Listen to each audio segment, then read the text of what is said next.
Welcome back, guys. This is Arnaldo, a.k.a. Mad Dog, and this is The Real, episode 250 of GG's The Mouthful Podcast. GG!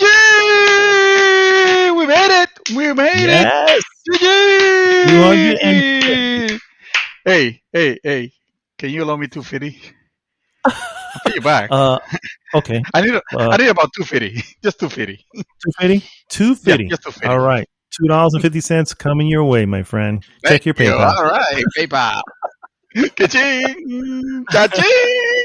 It's For the first sure, of them bro. all. Get up. Wake up. Oh, man. That voice, of course, is Mr. David Santos, a.k.a. Dream Twister. What is up, sir? Welcoming the Lunar New Year. So, for those who is that something that people that is that something that I have to be Chinese to celebrate, or is that like a general? You know what? I'm just gonna adopt the Lunar New Year, or is that just already part of the standard New Year? I feel like I don't know. Yeah, I don't know. But this is all I know is it's the year of the ox. That's all I'm aware of. There you go. Yeah. Hey, it's my year. It's the year of the ox. Oh, yeah. I don't even know what that means. Oh, No. okay. Usually it's your year every 12 years. So when you turn the year you turn 12, the year you turn 24, 36, 48, that's your year.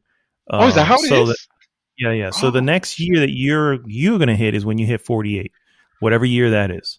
What same is thing for my lunar year? Animal. .net. Oh my god. You will think there's like a generator that you can just put your information and it'll tell you, but Yeah, no. and ChineseNewYear.net, bro. That's really the place to go. Chinese New Year. You're fucking with me. I kid you .net. Shit, I'm going in there. Oh yeah, look at that. I told you, man. I'm not lying to you. That's how you knew. All right, so how would I know? All right, so this is the Chinese When's your zodiac. birthday this year? How old are you going to be this year? I'm gonna be 45 actually. Holy shit. 45 this year. Okay, so then this year is 2021. So we got 46, 47, 48, 40, 48. Oh shit. Wait, 48. What happened? This year you'll be, say it again? This year you're going to be 45? 45, yeah. All right, 40. What's going on? Am I gonna, is this my last year? Did you see my expiration date? No, I think you and I share the same year. That's what I'm trying to say. That can't be. You what year were you born? 75. Oh. Did I mess up? I think you messed up, sir. Are you I think it's 76. Shut up. I'm only 45, all right? Fuck you. I don't blame you, sir. I don't blame you. All right, so 46. Who's blaming all this part? Anyway. You, sir, are born on the year of the rabbit. And the next one will be I knew that. Yeah. Okay, I was gonna say the year of the rabbit. All right. So the year of the rabbit. Hey, I like it. Rabbit's cool. What are you? Yeah, all these animals have why mine's is the dragon. The year of the dragon. You're the dragon. I've known that for the longest time, which is why I have a dragon tattoo on my shoulder. That's right. That's why bastard. No, it's just like 4 years. They're the same. Well, I mean, like I said, none of them are bad. The only one that's I know. There's some that are hard to sell, like Year of the Pig, for instance. You know what I mean? Year of the rat. Yeah. You know. Which was last year. I mean, 2020. That was the year of the what? Yeah, 2020. Yeah. You know, what a year, huh? Yeah, that says a lot, doesn't it? Lucky rat. Yeah. So anyway, so we are the year of the ox, and so anyone celebrating the New Year, Chinese New Year, or we'll call it a New Year. Happy New Year, and hopefully this year brings you a lot of prosperity, and hopefully you're not too far down from what 2020 may have brought you. It sure brought a lot of people some strife there. But anyway, this is Bye. your first time tuning in, guys, thank you so much. First, I'd like you to go, if you haven't already, to goodgame.rocks. Join the conversation there. Takes you right to our Facebook group. And of course, if you're listening to this on any of the services, please like, subscribe, and share the podcast with everyone. What we normally do, guys, is first we go into what we have been up to, move on into various news items, and then we finally finish with our hot topic of the week. And this week's hot topic: discouraging innovation.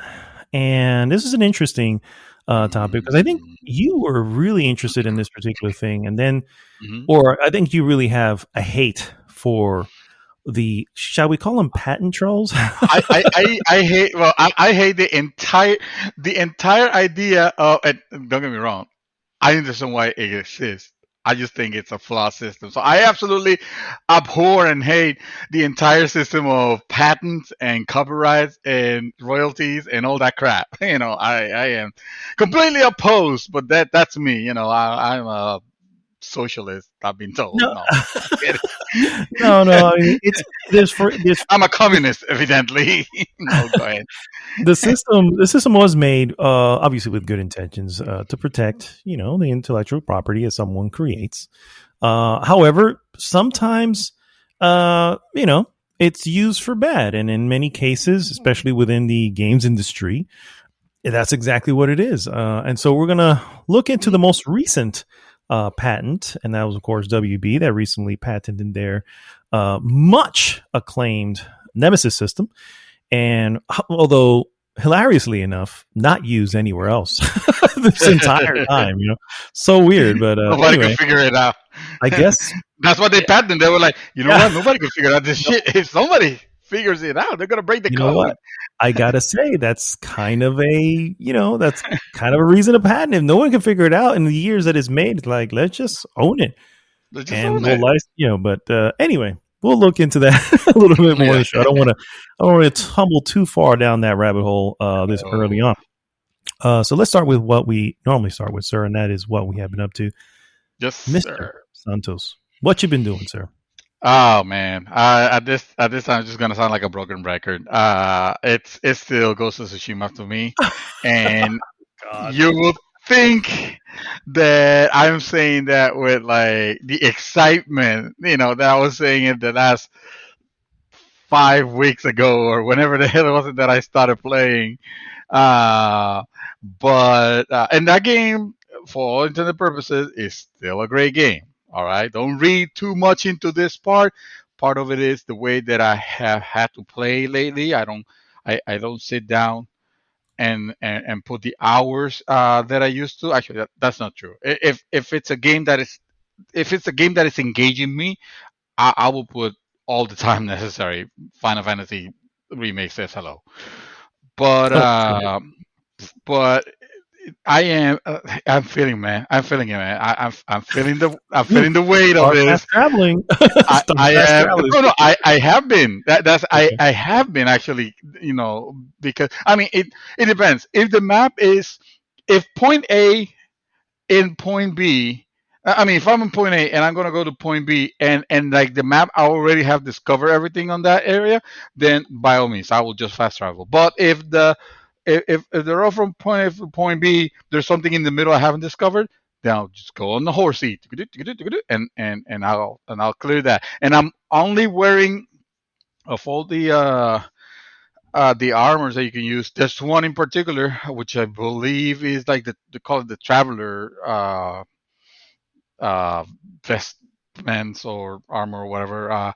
He just dresses very casual, and he has a straw hat, and the thing with having that on is that one of the benefits it gives you is that it opens up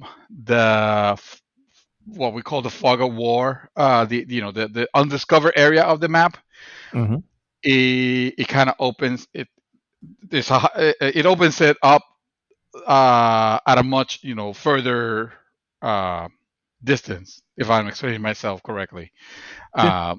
So without it, obviously the areas that you will traverse, they'll still open up, but it'll be a little bit more narrower than if you were using the travel vestments. And and also it's easier to locate like the records and the little collectibles that might be around. Uh, of which I still have shit ton to find, evidently. Even though I am constantly on the lookout, I mean, I'm not actively looking for them. Like, I'm not dedicating time to look for them. But whenever I get to a town and the controllers start vibrating, like, and you have that little uh,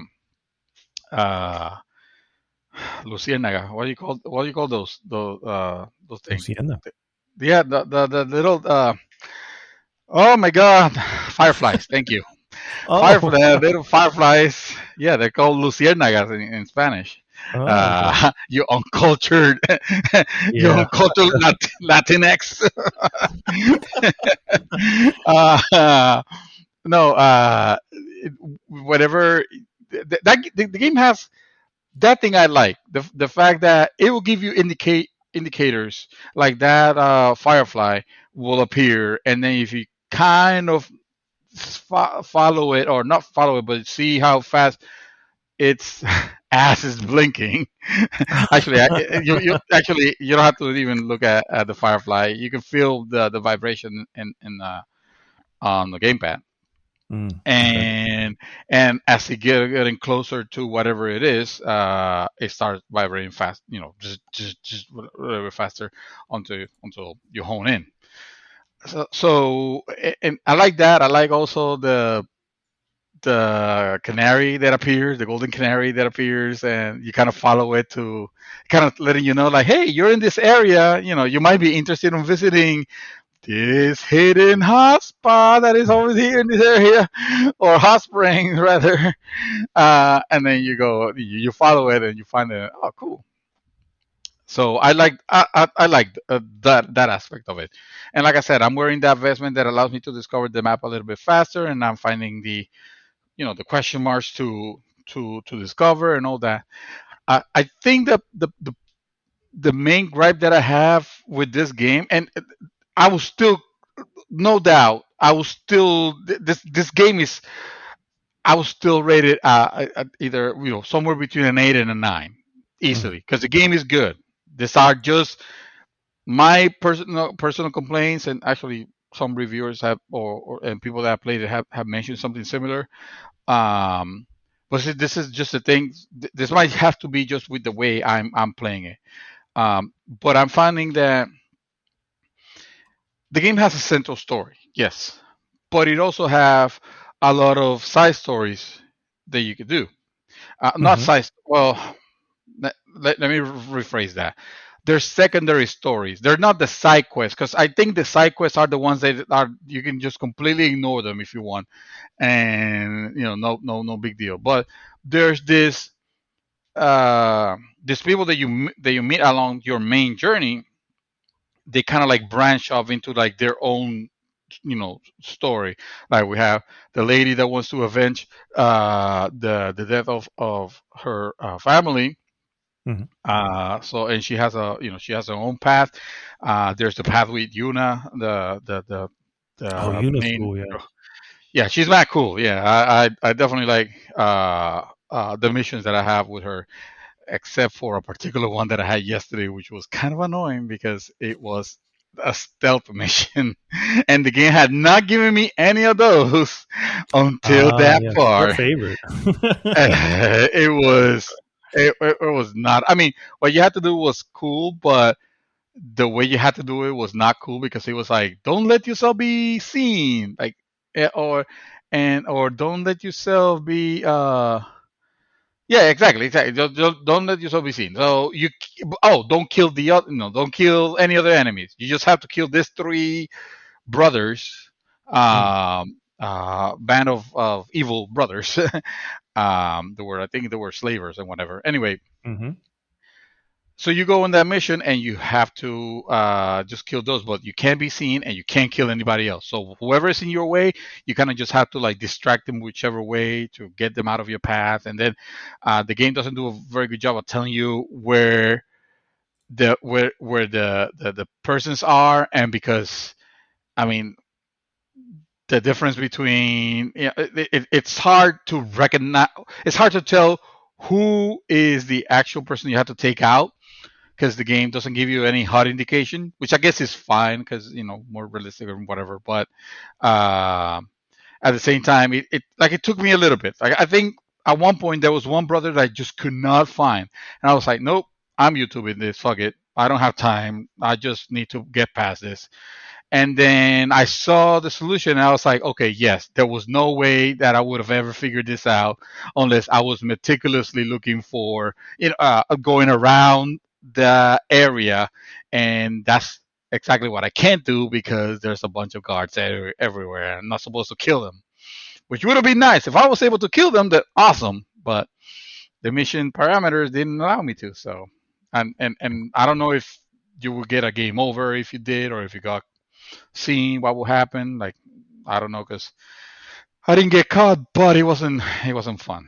Anyway, that's me. I don't like those type of restrictive stealth missions. Yeah.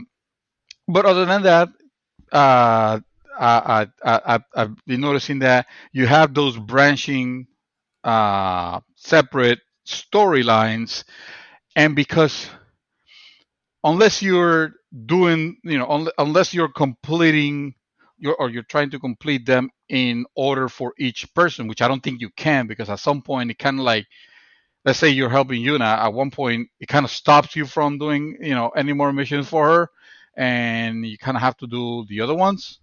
That's what I noticed, unless I'm wrong. Sounds right. So but because I found myself like, okay, I'm helping you progress the part of this story right here. Okay, now that part is done. Now I have to help this other person, and now that other person is done. Now I have to help this other separate person. So there's a little bit of a disconnect between, rather than you completing a whole story arc for it and be more linear, which I guess it's exactly what you're avoiding because this is an open world. So, I'm not saying that any of this is bad. I'm just saying the reason why it's weighing on me in particular and my game style. And it makes sense, though. Yeah, I get it. So like yesterday, I knew that I was gonna have like 3 hours to play because my wife was watching TV, and we have already had dinner and also I was like, okay, I'm gonna sit down. I saw you playing Dark Souls, and I was like, okay, cool. Let me just sit down and have a moment. And after an hour, I was already bored. I was like, okay, I don't want to do this. I don't want to do this. I'd rather just. I would love to. What is your? I don't know if you mentioned it already, but what is your hour or time count on the game? Have you checked? Oh, I'll have. If you haven't checked, that's fine. It's got to be over amount of or close to the amount of time I put into it in finishing the game. You gotta you got to be around the same amount of time at this point. Yeah. But I mean, I assume that you finish all the that not the main quest, but the secondary quests. Yeah. You didn't leave anybody hanging or anything. Okay, and you plan. So, do you have to do the collectathon in order to platinum it? Do you have to get all the? No. Oh, okay, good. So there's a good chance here that if I keep on it, there's a chance that I could got them all, for the record. That's just me. I still got them all. You got all the records. So how the fuck did you get all the records? Because they're not. Oh, the records. Oh, yeah, I'm saying like No. I didn't get those. Yeah, I didn't get all of those. I'm talking about. Yeah. No. You don't need to get something. Yeah, you don't need to get those, and I don't think I got them. I think I got a good 50 to 60 of them. I got a lot of them. But I'm talking about those. I guess those are the collectible things. I didn't collect all the types of sword designs and stuff like that. How the hell you platinum? Is this a finish the game gives you a platinum? No, you still need to do all the side quests. You still need to bring up all your levels on everything. You still need to. There's still stuff you still need to do. And there's some stuff off the beaten path that you may not even know you need to do. Oh. And what, like for instance, one includes the flute. Like you have to be in certain places and play this flute. You wouldn't know unless you looked it up. And obviously, I looked it up. Because I had already finished the game, and I was like, well, Wait, I'm so almost there. You know what I mean? Let me go back and platinum this. And I think it was only like maybe 3 trophies off by the time I finished it. And so I was like, fuck, I'm already there. I might as well find out what they are. And they're again, you wouldn't know to do them, so they're completely so wait, missable. You know what I mean? are they? They're not fully Simon questing this, right? Where it's like, oh, you got to be here at this time, but there's no way that you would have figured this out No, unless you actually look. Yeah, well, there's no way you're going to figure it out, but they're not locked behind. Oh, you have to now start it all over again. You know what I mean? You can still access them after the game's over, so or after you've beaten the game essentially. So, and yeah. So it's an accessible platinum for sure. Maybe not as accessible as say like, well, definitely nothing like The Walking Dead where you just got to finish the fucking game. But nothing as light as Spider-Man. Marvel Spider-Man was also fairly easy to get. Really, I don't know what the hell. What the hell did I miss on that? Because I haven't platinum for the lifetime that I've owned a PlayStation and PlayStation Trophy started. I haven't platinum a single game because when it started, like I wasn't invested on it because I was doing the gamer score, because it made more sense, and to this day it still does. And so, and I never care. And now that I'm almost exclusively playing, PlayStation, as far as consoles go. Now you're missing out, aren't you? No. Now, no, I don't have any. I don't have a single platinum. I don't know. Platinuming a game. I feel like those, with the few exceptions, I feel like some games you should be like a super fan of a particular game to be able to platinum it. There's just some that are just really, really like difficult. Like for instance, I love BioShock, but to get the platinum of BioShock, it's a pain in the ass. I think something that you think you have to play the game on difficult, and either I want to say that there's a trophy about not using any of the Vita chambers. Oh shit! Wow. But there's obviously ways around that. If you die, just you load the last one and continue from there. Which it's essentially what the game's doing too. You know what I mean? But you would just do it, yeah. And so yeah, that's about but that's still kind of a pain in the ass. And to be fair though, I think I'd played that game so often. I honestly think I can probably play it, and I don't even think the last time I played it, I even died once. You know what I mean? Because I just know the game way too well at this point. So I guess it's possible anyway, but obviously it requires that level of familiarity with the game in order to do that. So those are just difficult and just like silly. And then of course you have a lot of platinums that include some sort of multiplayer element, because if the game comes with a multiplayer element, so, win this many battles in the multiplayer mode, and it's like, man, fuck that. I'm not going through all that shit. You know what I mean? But there are other ones that are accepted. Like I said, this Spider-Man was a perfect example. You may not have platinum, but I would wager you're probably only a few trophies away from doing it. And if you have the save already there, literally you could just continue where you left off. Because again, there's nothing locked behind, the finishing of the game. Same thing here. Right. Here, like I said, there's going to be a few things that are like, oh, I didn't, you would never have known to do that. You know what I mean? So, but it's okay if you look up you look up the trophy and you just go, okay, this is what you need to do. All right, I'll do it. It don't take, especially in Ghost of Tsushima, where it don't take, a quick freaking fast travel to get to where you need to go and just do it from there. But. And just do it right. I mean, I feel like if your trophy is hidden behind some very cryptic, like there's no way that you would have known this unless you would have read it on a strategy guide, Simon Quest kind of thing. Then that's not a trophy earned. That's marketing. that they're just trying to sell you whatever whatever is the place where you got the information from, IGN or whatever. It's not really like there's no. It doesn't. A trophy should take skill. And I don't mean like it needs to be difficult, No, no, but no. It has to be collecting something that's yeah. Mhm. collecting 200 question marks, yeah, fuck. If you dedicate time to that bullshit, you deserve a medal, sure, but it shouldn't be like, oh, make sure that you're playing the flute at dawn at this pixel of a corner of Tsushima Island, when there is a dog facing northwest, and no, There no. are so I don't know if you may not have noticed this already, but there are certain points where once the game gives you back control, it's almost like he's in a position to do it, and you can either choose to do it or just continue with the game. And it's how do I say this? The game places you in the position to do it, and if you just happen to do it at that moment, and it's one of those things like it's usually Give me an after example, because I'm something. not understanding. Give me an example.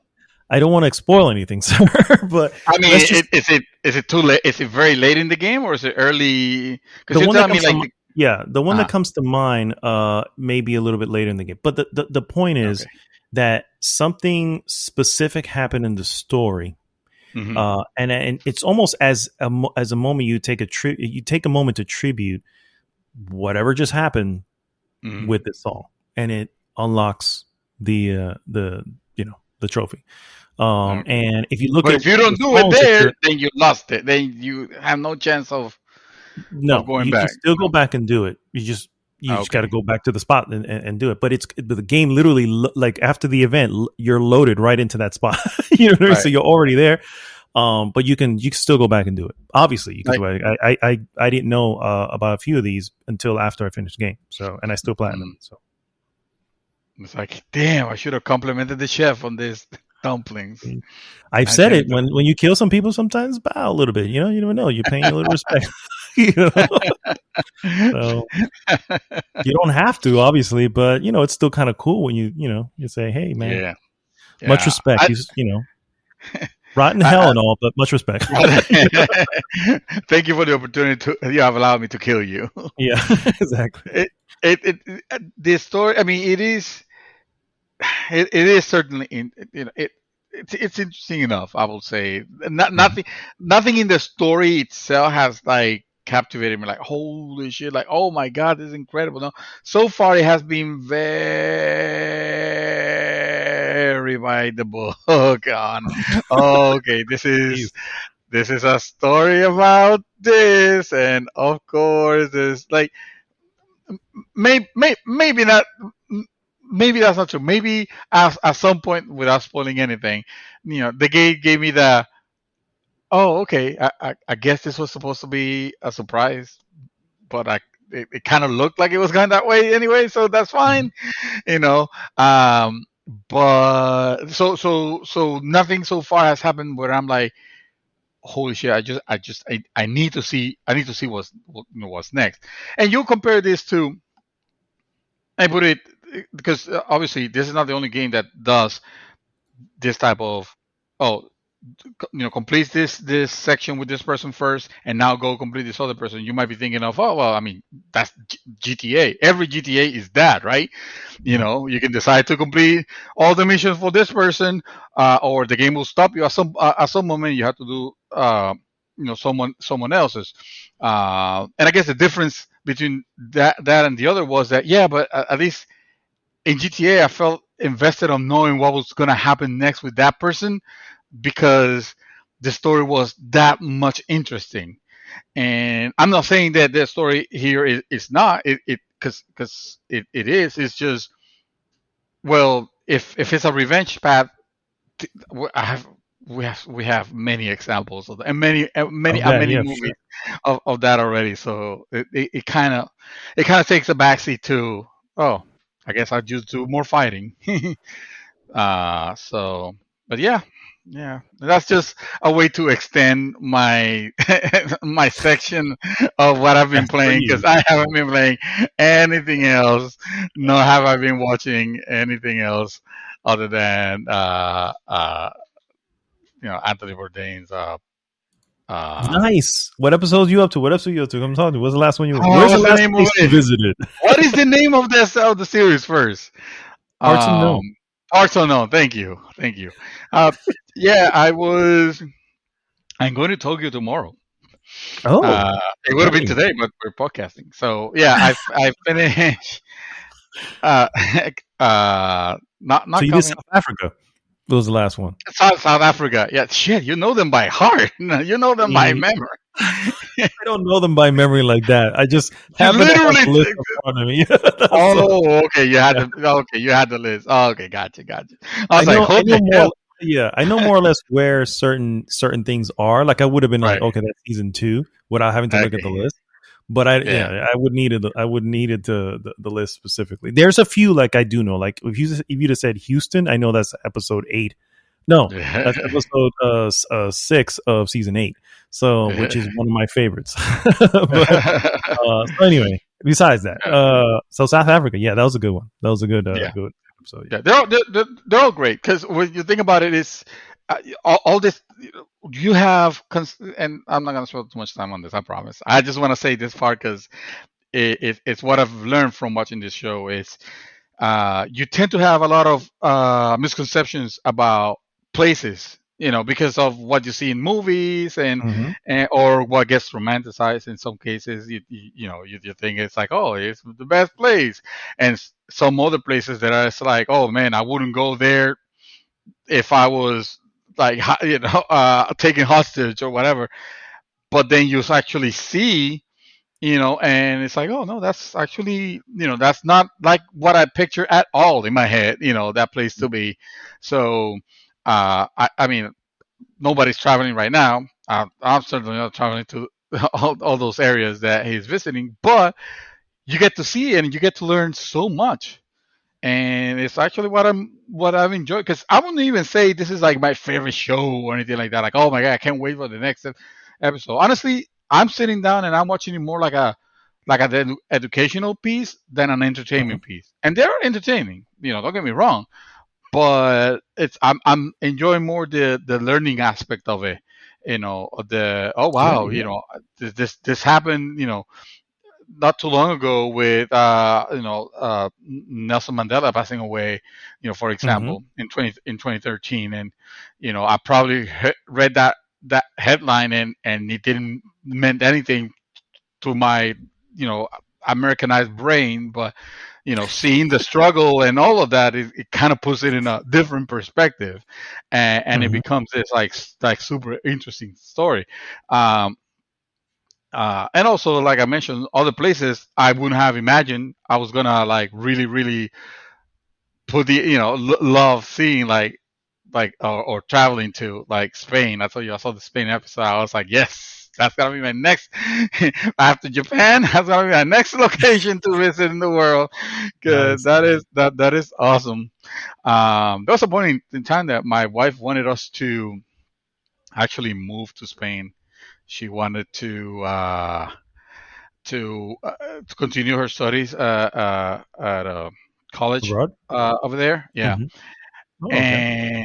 and yeah, because she was studying Spanish literature, and she figured, well, probably one of the best locations, the mecca of all this, probably going to Spain. And it turns out that it's totally not like you, evidently a and this is not disrespect to anybody that have gotten it, but a degree from a university in Spain is not going to be any more special than a degree from a university here, basically. Yeah. Oh, yeah. Of course.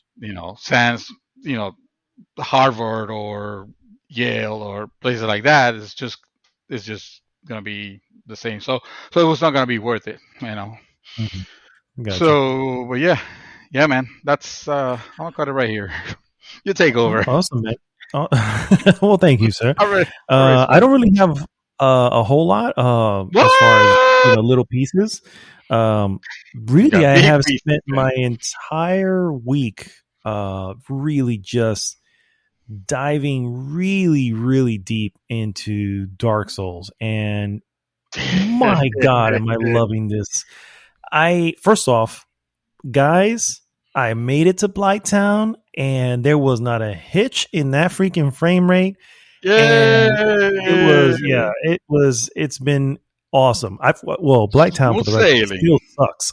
You know what I mean? Because it's still one of the more challenging areas, and just annoying because there's always these little bugs and shit that kind of bother you. And Yeah, anytime I you walk remember the in the bugs. water, you're fucking poisoning yourself. So it's just an annoyance. But Yeah.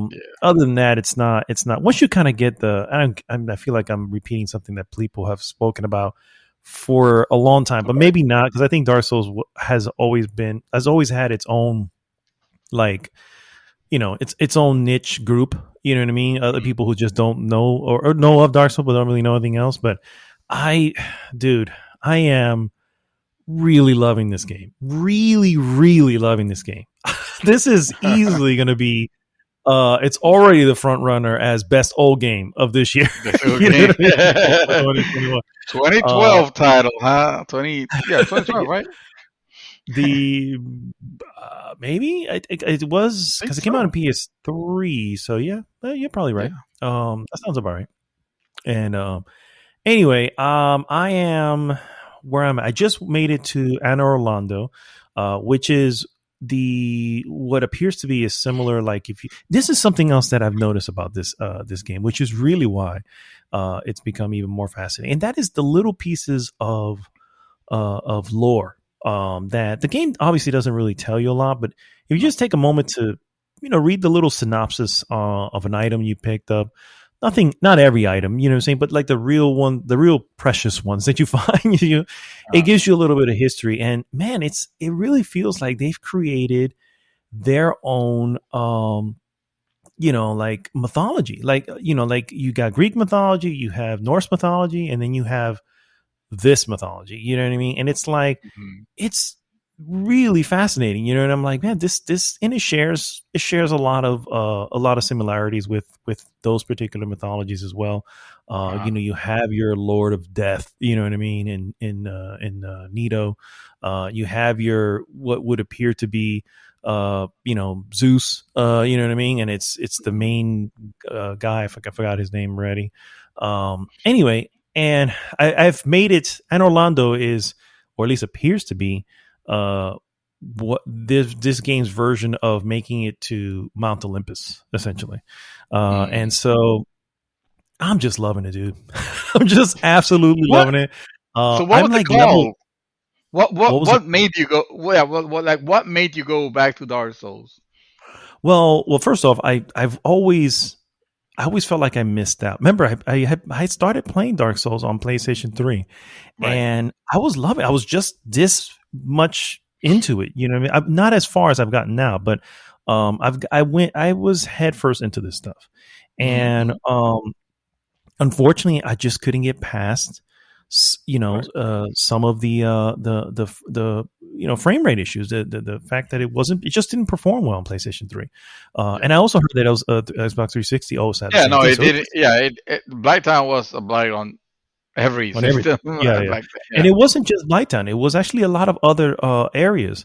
So, when I heard that, I'm like, so what you're saying is I'm pretty much going to be dealing with this for the foreseeable future in this Yeah. game. That was another part And also. That. Yeah. yeah, there's a few, and I was just like, oh, I just can't, I can't, you know what I mean? It's annoying, I'm all right with, if it dips to 25, okay, fine, as far as frames per second, it's something, it doesn't bother you to the extent. But here, a lot of the game, like it or not, a lot of the game gets close up to these characters, you know what I mean? Mm. Because you're locked onto them, and so you're kind of having to, get close to them, whatever, to do that, and then throw the frame rate off. Dude, it's nauseating. You know what I'm saying? I was like, I can't, and so that's what made me fall off first off originally.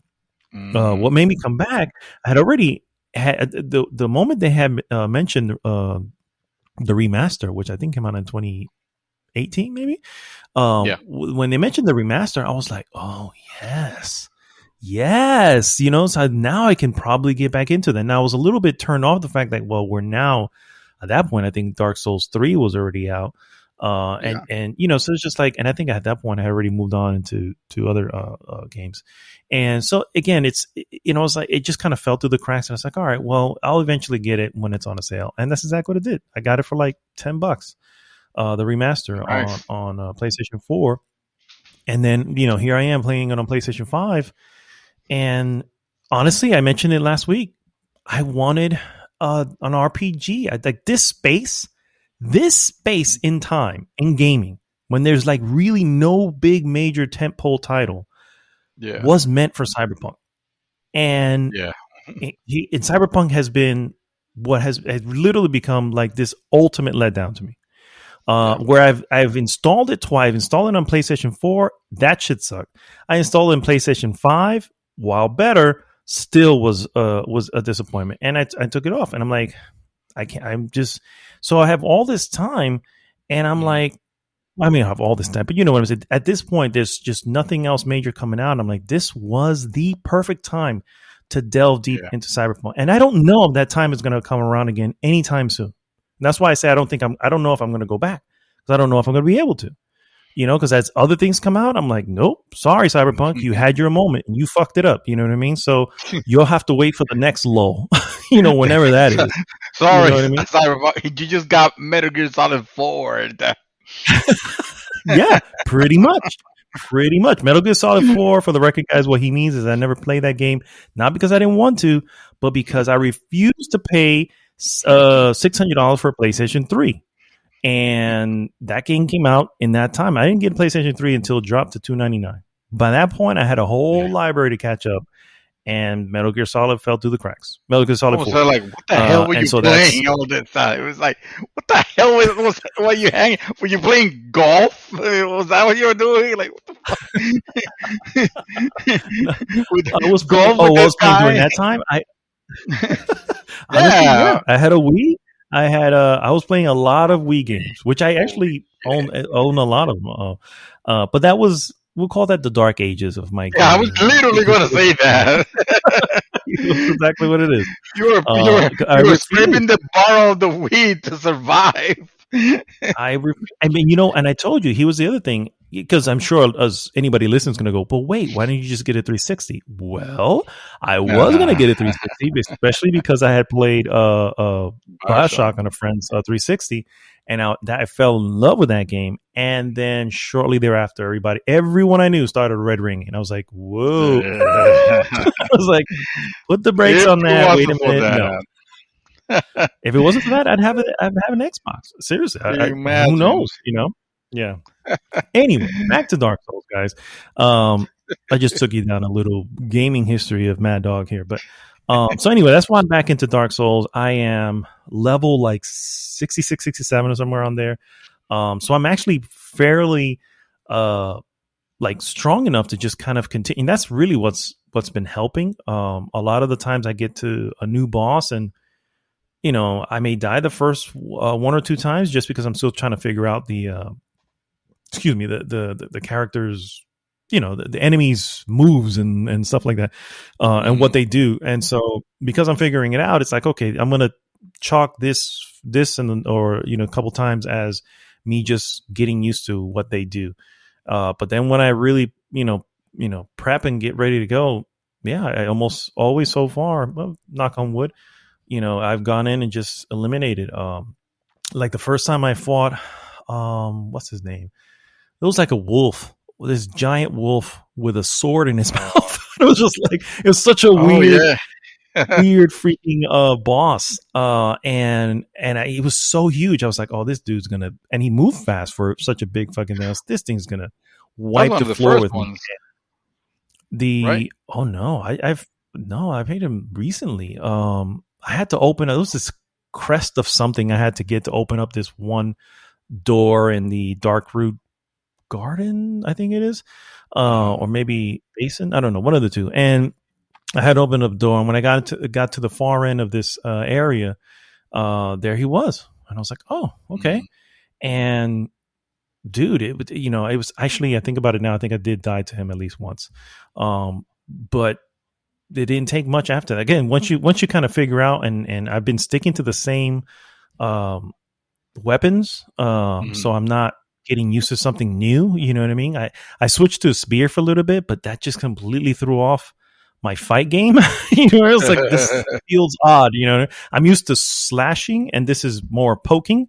And for whatever reason, the spear I had just wasn't that good. So I went back, and yeah, man, it's the gameplay is exactly what I've ever wanted from a big RPG like this, where it's like, yes, it's about learning how to fight, you know what I mean? And at first, yes, you get your ass fucking smeared by the loneliest little thing, you know what I mean? It's like everything is danger, and to be fair, everything is still danger for the I've gotten to the point where my health is so long that I can sustain dumb mistakes for longer, without having to die. Early on, dumb mistakes cost you your life immediately. And so now when I had a question about that. So, obviously, we have had many a Dark Souls like games after that, from every time, for the homages, the side scroller homages to the Bloodborns and Neos and stuff like that of the world. Now that this is no longer like something new, you know. Many games have done it. Do you feel like it, you're good? And granted, I know this is almost your second playthrough when you think about it, because you just passed the area where you were stuck the last time. Does this feel like it's a little bit more, like you got a little bit more control, like it's a little easier? I was trying to avoid the word easier because I know, I mean, fucking Dark No, I Souls know what you still, mean, but though. Yeah. I don't. Well, I guess early on was probably a little bit easier because I remember the grinding that, like, I knew the type of game that it was when I first started playing Dark Souls back in the day. So as I think I mentioned last week, I grinded a little bit. I just, in the Undead Burg, which is one of the beginning areas, just clearing the level out, going back to the fire thing, clearing the level out, going back. You know what I mean? So that I would collect enough souls and then level up. And I was doing that for a while. And then, of course, when I expanded my the area that I was used to where the bridge is, then I would use the dragon to kill everybody on the bridge, and that would give me like 550 souls each time. And within a minute, I had like 100 or 1,000 souls, within a minutes. If I go back and up and down, up and down, up and down. And so all that is, just leveling up just so that I can get to a comfort point. So I think that, knowing that, and I kind of did the same thing here. And so now that I've, that, and I do recall playing this, I did play Bloodborne for a little bit, but Bloodborne unfortunately let me down as well when it came to some of the performance issues. That's why I'm desperately waiting for them to say that they have a 60 frame per second mode on Bloodborne, because I will be going back to that. But they haven't said anything. But anyway, so it does feel like I kind of feel like I have gotten not easier, but just, I want to say it's almost like the formula. You ever see those movies where the genius suddenly see the formula in the air and through there, and it's not there. See the formula, or like Neo, he can see the Matrix as opposed to everybody else who just sees what they see. So at some point, I feel like you start just kind of seeing the code. Yeah. It's like, okay, yeah, it's and don't get me wrong, like, I'm not flying through this, but I am. I don't find any of it frustrating. Everything is a learning experience. But I do feel like I'm getting significantly better. Like, for instance, there's this area, and I don't even recall what this area is, but there's this area And there's this boss called, hold on, what was it called? The Ceaseless Discharge. The Ceaseless Oh yeah, Discharge. the This worst, is the the worst name name. I was like, what in the world kind of name is this? Is disgusting in every way. And it I just looks like a remember. big fire monster. So I didn't know why it was called the Ceaseless Discharge. But anyway, I think somebody was having fun with somebody there. Anyway, so shortly thereafter, there was an area that started going down towards like a fire area or something like that. And there was the boss that you fight early on the wall, like shortly after it was like the very first. Well, no, I guess the first boss will be the guy from the asylum, but the first boss after you get to the main area. I want to say it's the Taurus demon, but I may be wrong on the name there. But anyway, that thing, which was challenging early on in the game. Yeah. There are 8 of them just hanging out toward the bottom, and this is all. It's not like they've been toned down or the same strength, same moves, and everything. All what I thought was guarding this area. So I was like, oh, something has to be important here. You know what I mean? But any other time, I would have been like, nope. It's like, nope. Obviously, you know what? You guys do you. I'm gonna just go this way. But this game has got me to form like, nah, man, fuck that. So, like, I have a bow and arrow. Let's just shoot an arrow at one of them and just kind of have them come towards me, and then basically just pick them off one by one. And luckily, I wasn't sure until I died. I was like, fuck, okay, hopefully that they don't respawn. And they don't. So even though I want to say there are 8 or 9 of them, so it took out 2 of them, died, and came back, and they were just 6 of them left. So I'm like, okay, well, I can do this. I can little by little take them out. But I don't care, man. It's just, I don't know. It could be because again, there's nothing major, so that may be playing a role as to why I'm just so enthralled. But I am also fascinated by what's going on. I definitely have to say that. I am really fascinated by what's going on. Very little. There was this weird freaking, I don't know what it was, but I want to say it was called a serpent, but it was the freakiest looking serpent I've ever seen. It looks like it had a mustache or some shit. And I was just like, what the hell is, the game is just odd, bro. It's just strange. Strange in every way. I don't know what it's called, but and he speaks like this normal gentlemanly speak, like this. So he's on top of that, he's on top of that, he's some British gentleman. You know what I mean? I was like, exactly. Craziness right here. But it's unforgiving though. I would say that it's unforgiving. There was this one, this most recent area. What was it called? Sin's Fortress or Sin's Dungeon, something like that, where it's like Indiana Jones, bro. It's like they're rolling boulders, and there's those what do you call those axe that kind of swing by, and you have to kind of run past it. This is the entire area, and I'm just like, oh my god. And then you're just trying to figure out how to get to the damn top. It's just, I don't know, man. I love how insane this game is, and I don't know. I just kind of threw myself in, and now I'm glad I did. I'm glad I got your groove back. Yeah, I had to say that. Yeah. So that's really all I've been playing, and the only thing new that I watched was a film on Hulu, which is called Derek DelGaudio's In and of Itself. And what this is a one-man show, a Broadway show, or at least played in New York many a times. And what you're seeing, very similar to Hamilton, is multiple shows all edited into like different shows, and it's done on purpose, not trying to hide it. You can see, like, sometimes he'll call a specific person down from the state, from the audience, and he does that. And so it's each it'll flip through like 5 or 6 of them, going, hey, this is the one from this show, this is the one from this show.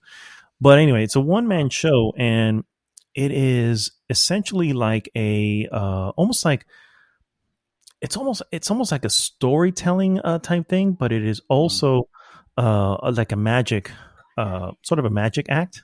because it does Oh. include a little bit magic in there, and which he's very good at, for the record. It is really, really awesome. I really did enjoy it. Not as great as that some people have mentioned to me, and if you look at it, it's gotten, I want to say it's in the 90s, both critically and viewers, like regular Uh, viewers in Rotten Tomatoes. So it's receiving oh. really, really high marks. I definitely highly recommend everybody do it. He's a storyteller, so he's sort of telling a story on stage, and so that's the majority of what he's doing. So understand that while he does do some magic, the majority of what he's doing is to The narrating. tell the story, the narration, what's going on, and it's really fascinating, sort of touching as well, with a lot of the stuff. But yeah, man, it's really good. Derek DelGaudio's in and of itself, and I think I should probably share the trailer on the group, because it's, if you have Yeah. Hulu, I would recommend it. It's a Hulu original, so it's theirs.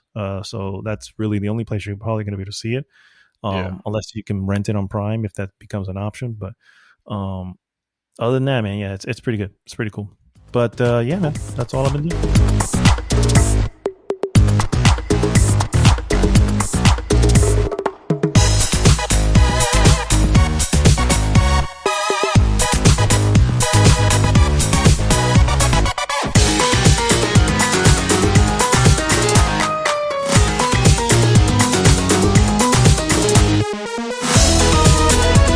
All right, guys, we are back, and it is now time for the Mouthfuls Games Radar.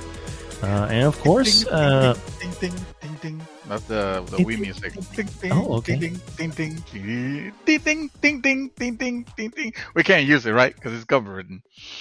Well, you can sing it, right? That's not Ding, ding, ding, ding, ding, Yeah. ding, ding, ding. There you go. Ding, ding, ding, I don't know, something about that tune. And I realized it's not too long ago because it was the Wii, but it almost feels classic. It almost feels nostalgic, to hear the Wii store music. Did you think? Did you feel? I think it's well, yes, I do agree, but I also think I think a lot of time has passed if you really think about it. I mean, the Wii, That's true. Yeah. that's 2 generations ago, right? So we have the entire Switch life, and then the Wii U, poor life cycle that had. Yeah. And then the Wii. What did the Wii come out, like 2007. 7? Yeah, damn. I want to say. I mean, could be. I could be wrong. I feel like it was 2007. That sounds about right. Somewhere around there, 2006, Yeah. 2007, somewhere around there. Yeah. So it's classic. I think we can call it classic. I think it's a fair assessment. Yeah. Put it as one of the translations or whatever. Let's do it. Yeah, at this point they're not going to claim it, right? That's got it. No. It's already public domain. It's old, so it has gone into the public domain already. Oh man. Our games radar, guys. I wanted to highlight a little title that came out this Thursday. This was yesterday, February 11th. It is the sequel to Little Nightmares, aptly titled Little Nightmares 2. I am really, really into this game. I love the original Little Nightmares. Did you ever play that game? No. It came and went and passed, and I don't even remember the concept. Really? Okay, so essentially, it's sort of a side-scrolling, but sometimes it does go forward and stuff like that. But it has a little bit of inside, a little bit of limbo-ish. It's this little girl who either escapes from a captivity or something like that, but she is trying to survive like this weird world, and this world looks like it will kill her in an instant, but it's like it's just scary on top of that. It's why it's called Little Nightmares. So the characters are really deformed and freaky looking. The lighting really, really works. The music is pretty cool in it as well, and it was extremely well received, Little Nightmares. So it's cool to see that they're having a sequel, and I think the sequel itself actually has two characters instead of one. So you still play the first character, and now there's an introduction of second character. This game, for the record, right now holds an 84%. Little Nightmares 2, an 84% on Metacritic. So it's actually pretty decent. One of the decent ones, yeah, one of the good ones.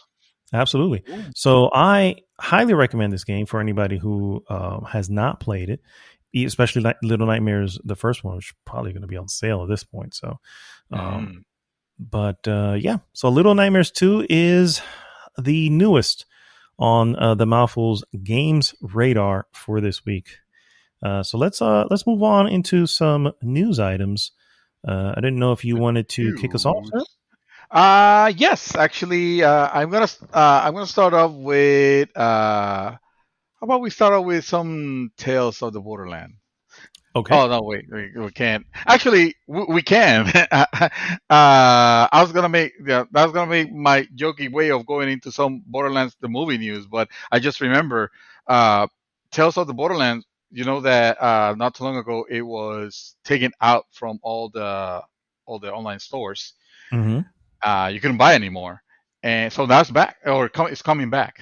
So it's coming back, which is it's good because that was a really a very unexpected, really good Tales game when it came out. You know, you were not you had no affiliation whatsoever with Borderlands games or anything like that, and for some reason you grabbed it and you started playing. And you told me that you had a blast with it. Dude, that was literally the one game to date and since that I have literally laughed out loud playing. I have never, and it happened multiple times. It is easy to me, as much as I love The Walking Dead. The Walking Dead, when it comes to the type of story it was telling, sits as an exceptional game. Mm-hmm. This one here also, but for a different reason. This one here was obviously meant to be more humorous and everything, but it is just excellent, dude. And you're right. I knew nothing of Borderlands, and still, to be honest with you, still know very little about Borderlands, other than these characters in here. And not only did I freaking enjoy it, I love all the characters in here who are not in the main story, in the main games. These were newer characters, except for the obvious one that I won't spoil here. But anyway, seriously, highly recommend it if you haven't. If you haven't, it's since it's coming back, definitely for sure. Yeah, I own that game. I need to go back to it because I do remember enjoying it quite a bit, and Borderlands 3 does have it's hard to call it a cameo because he appears for a large portion of the game. But of one of the characters from Tales of the Borderland. Oh, it's fantastic.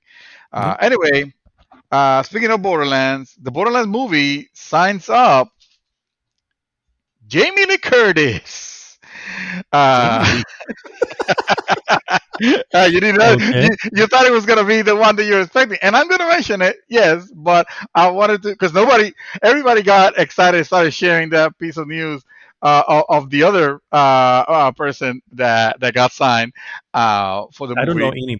So nobody. Both are going to be a shock to me, for the record. Okay, all right. I don't know. Yeah. Fair enough. So Gearbox Borderlands movie continues to hoover up and that's how you know that this is from Eurogamer, because they instead of sucking up they say hoover.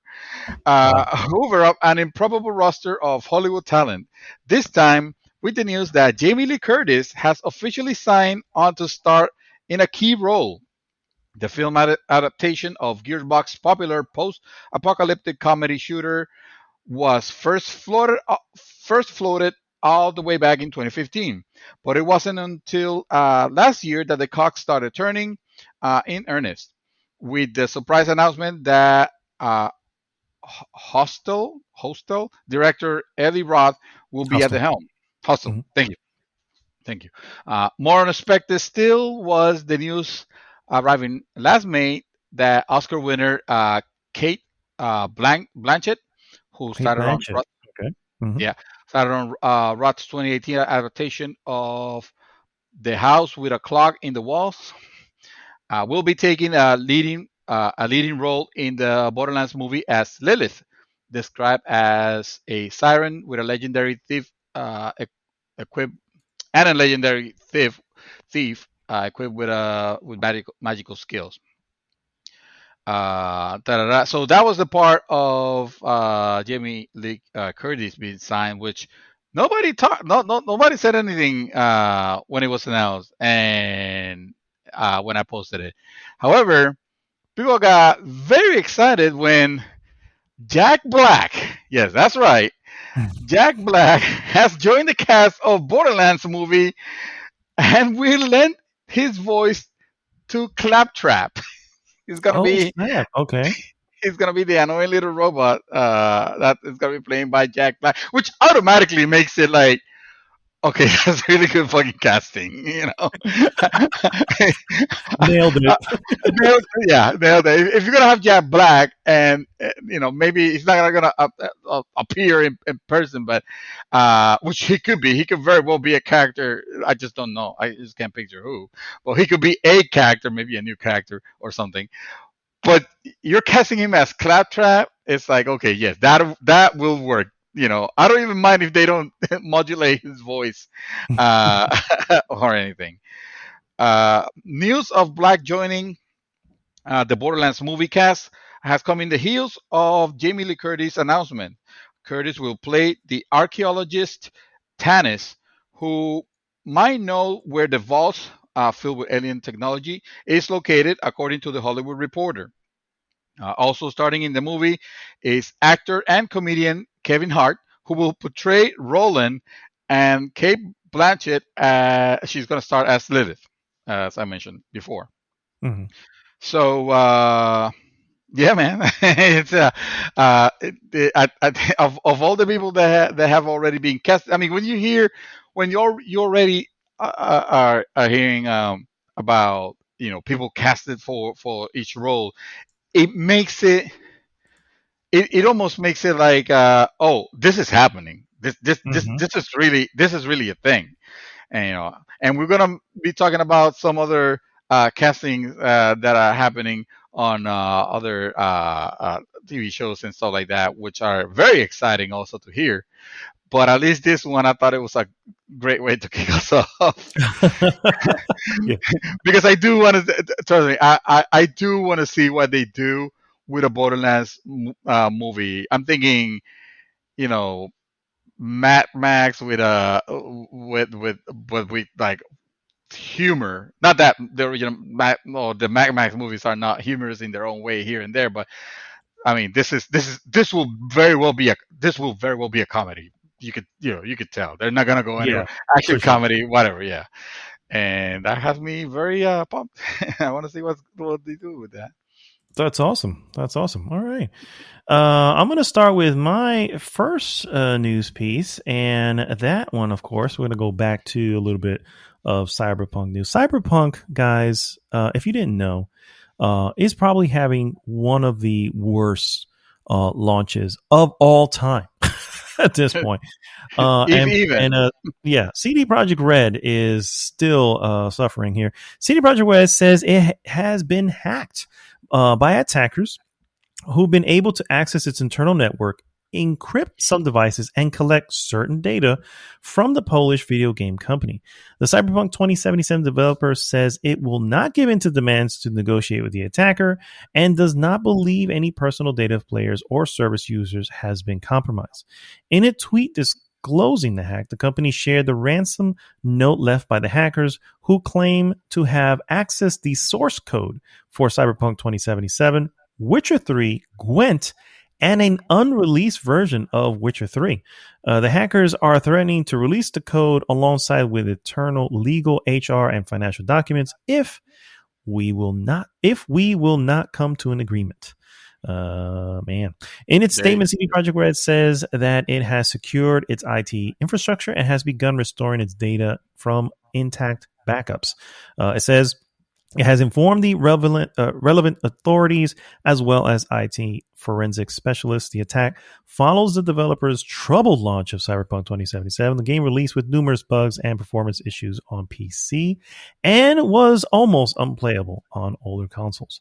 First off, that sucks, and it's even worse than that. It's even worse Oh, than that because they already the last report, and I guess I'll tag on to what you're saying there, yeah, yeah. is that they already auctioned it to I think I some did actually party. see something like that. Yeah. Okay. Yeah, they some party on in the dark web. So the code is out. Yeah. The code is out, and that's why you might wonder, like, okay, how does that affect? I mean, the games are out all already. Well, actually, it's not so much when the source code is out. Not only that could lead to, well, the obviously that is the biggest of the infringements, because Hmm. now you have how the game was made. So anybody could just copy the code, or at least do something similar, which again doesn't sound that bad to us, right? But it is it's a heavy financial blow to CD Projekt Red.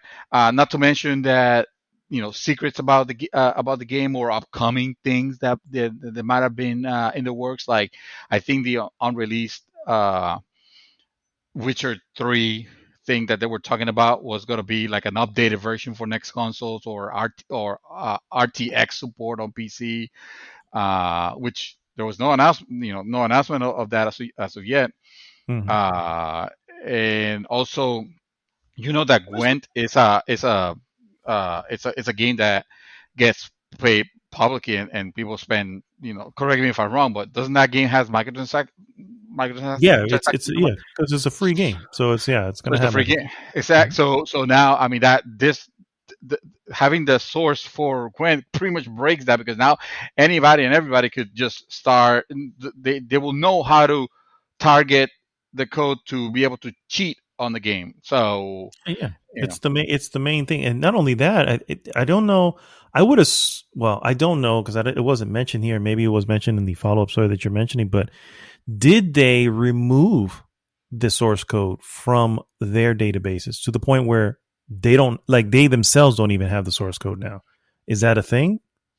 The CD Uh, Project Red doesn't even have it at this moment? Because if that's the case, then I mean, not there only wouldn't. that, Go ahead.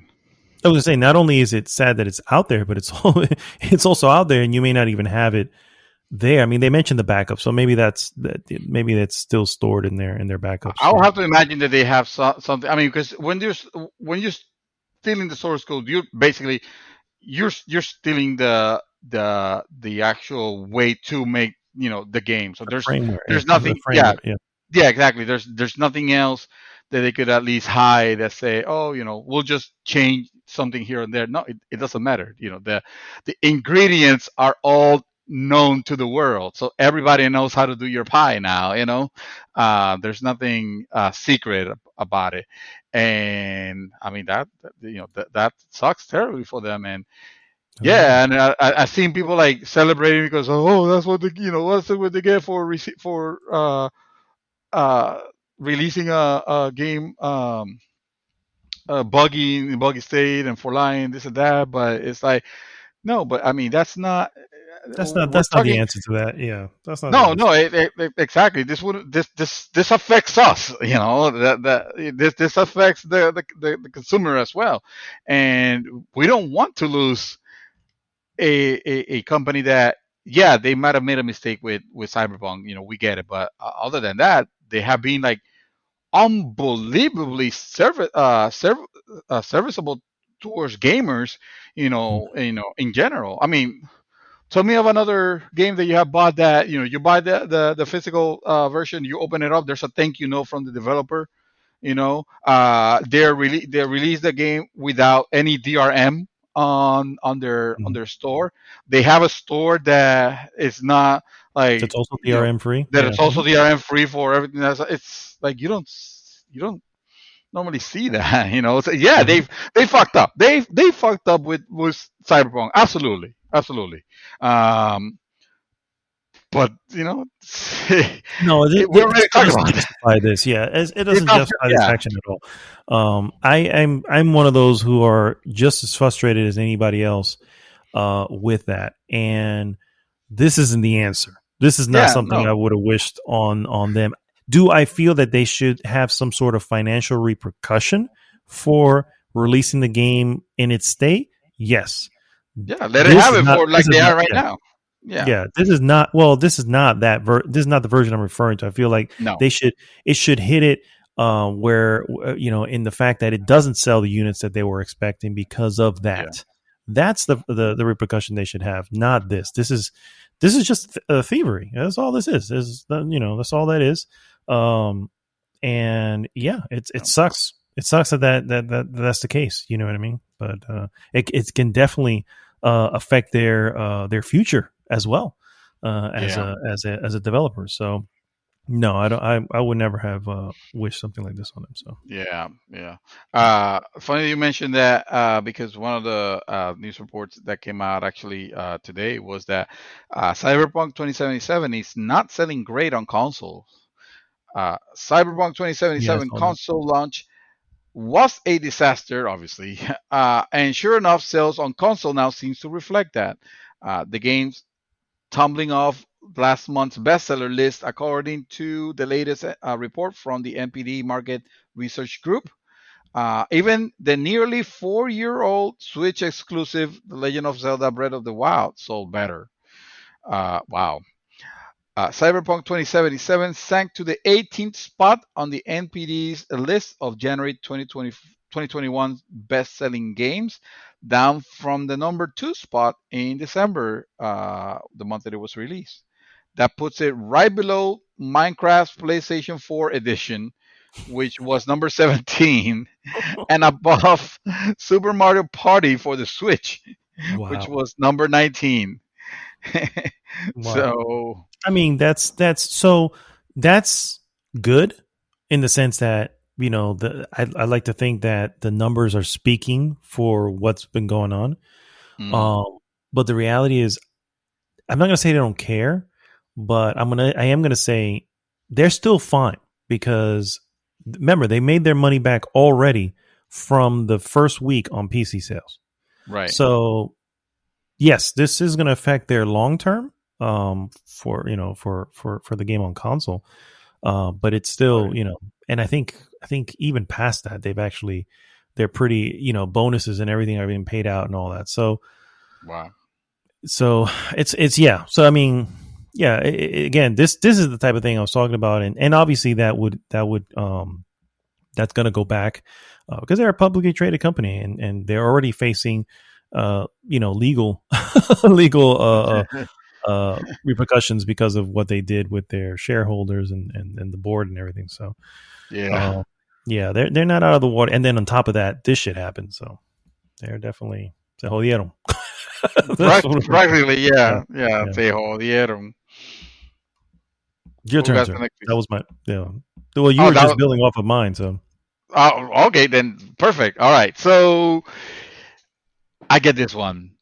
Pedro Pascal. Yes, I took it from you. See, that's what happens. okay. I was not ready.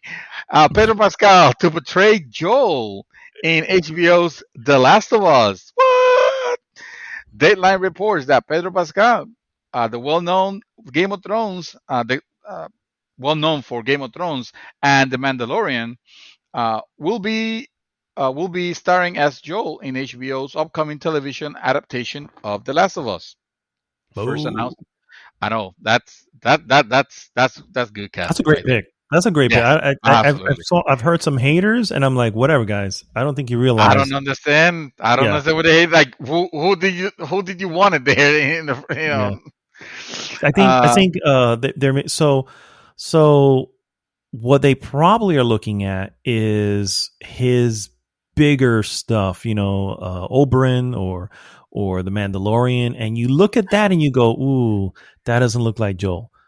That said, if you look at stuff like Narcos and some of the other stuff that he's done that's a little bit more gritty, Mm, that looks like Joel, and that's that's where I'm like, okay, yeah, I'm happy with this choice. I am very happy with it too. Yeah. Also, I'm happy that this is actually happening. First announced in last March, the show's plot will follow that of the original 2013 video game, with Pascal's Joel struggling to cross a post-apocalyptic former United States, along with Ellie, a teenage girl who may hold the key to humanity's future. Expect plenty of fungal zombies. I want to remind everybody we did fungal zombies. We sure did. Already, right? Yeah, All we right. sure did. And we nailed it. That's what I'm saying. That's all I'm Hey, saying. we had, we had, we had our Joel and our Joel and our real Joel. And our real Joel. That's right. That's right. That's We had right. our real Joel out there. I That's miss right. Joel. Yeah. Shout out to Joel. Shout out to Joel. The game, I'm sorry, the series Game of Thrones connection doesn't end with Pascal, who memorably played Oberyn Martell in that show's fourth season. Game of Thrones Bella Ramsey, who played a young firebrand Lyanna Mormont, will co-star as Ellie, and and the show will be executive produced by Game of Thrones Caroline Strauss, Chernobyl's Craig Mazin, Hmm. Hmm. and of course Naughty Dog's creative director Neil Druckmann. Drunk man, drunk man. Drunk man he is, that's for sure. There you go. No word yet on when The Last of Us, the TV show, will be ready to debut, but it's not going to be anytime soon. So hold your horses. We're just casting for now. Yeah. However, how's that for casting? Now, tell me more about Lyanna Mormont because I was off that season of Game of Thrones. So Lyanna Mormont was the badass of the Mormont House of Mormont. I'm sure this is in the book. So this is not. She appears in the book, but she appears to be a much older person than what they're describing here. So she was about roughly about 13, 14 years old, and she was the last of House Mormont. You know what I mean? The only other living ones, one was at the wall, and the other one was the slaver that got exiled. So she was it, and she was pretty fucking badass. I never said Lyanna Mormont. I always said Lady Mormont because she was just a badass fucking.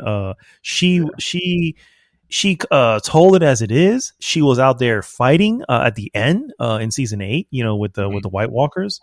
And yeah, it was, she's pretty fucking awesome and tough. She was a tough, she was a no bullshit tough leader of her house. You know what I mean? It almost sounds like, man, Arya is really growing up. We need another badass kid. I mean, sure, but Arya was a different kind of badass. She was this one was a badass that commanded the respect of her soldiers. You know what I mean? I was like, damn. Yeah. So that's all I've seen her in. And she was fairly young at that point. I think she is old. Well, obviously she's older now, but I think she's like 17 now. And I haven't seen anything she's done since. So just going on that, I'm going to go with I enjoyed where things went with her. There's another series that I actually have on my list that I have not started watching that she is in. It's called His Dark Materials, and it's actually it's another HBO series. So clearly she has an affinity to that particular network because this will be her third series, with them. But yeah, I'm happy with it. I'm happy with that particular choice. Good choice. Okay, cool. Yeah, for sure. All right, my next piece, guys. Sort of keeping it within the wheelhouse. Gina Carano, who played Cara Dune in 2 seasons of Disney Plus, The Mandalorian, will not appear in future seasons or spin-offs of Star Wars projects. A spokesperson for Lucasfilm mentioned this week. Carano previously stirred controversy during The Mandalorian Season 2 after several social media incidents involving transphobic and anti-non-binary statements. Then on Wednesday, the MMA fighter turned actress reshared an Instagram story post that has since been deleted that suggested that reactions to her unpopular political and social beliefs were akin to the treatment of Jewish people during the Holocaust. Reactions on Twitter that saw Carano's comparison as anti-Semitic help the hashtag fire Gina Carano trend across the platform. Quote, Gina Carano is not currently employed by Lucasfilm, and there is no plans for her to be in the future. Nevertheless, her social media posts denigrating people based on their cultural or religious identities are abhorrent and unacceptable. Though Disney Plus and Lucasfilms are currently in the works with for Mandalorian Season 3, and of course several other spin-off series, there are no formal plans to bring Carano's character back in any capacity. Now it seems the actress' time in the galaxy is officially over. But she already got signed up for a movie, because I saw that later on. I just didn't follow that piece. Here's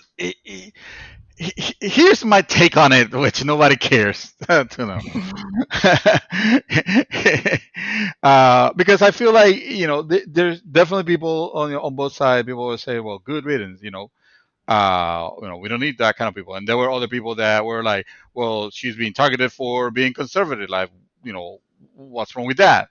And then the back and forth is like fucking always has to get political, because of course. I haven't read her statement, so I'm coming for. This is neither accusing her or defending her, because I haven't read the statements that she wrote. I honestly don't know. If later on you guys hear this and I have found out, then obviously I would have changed my stand. But I feel like if that statement, it's like a direct attack, then I will feel like it's fucking completely justified. This kind of behavior is abhorrent, whatever. You shouldn't be racist, or you shouldn't be, whatever. But if it's a sentiment of her own beliefs, or if I was expressing my beliefs, I feel like society lately has I don't know what is the impulse, but it is like a crazy impulse into like, oh, you have to accept this, and again, not that I'm justifying, because again, I don't know what the hell, what the actual statements were, but let's say, to give you an example, I'm going to talk about me personally, and then you can decide to label me whichever way you want. I don't care. My stand has always been live and let live. You know what? I don't care whether you're straight, whether you're gay, whether you are, black, yellow, blue, whatever. I don't care about that. That we can be the best of friends. I get along with everybody.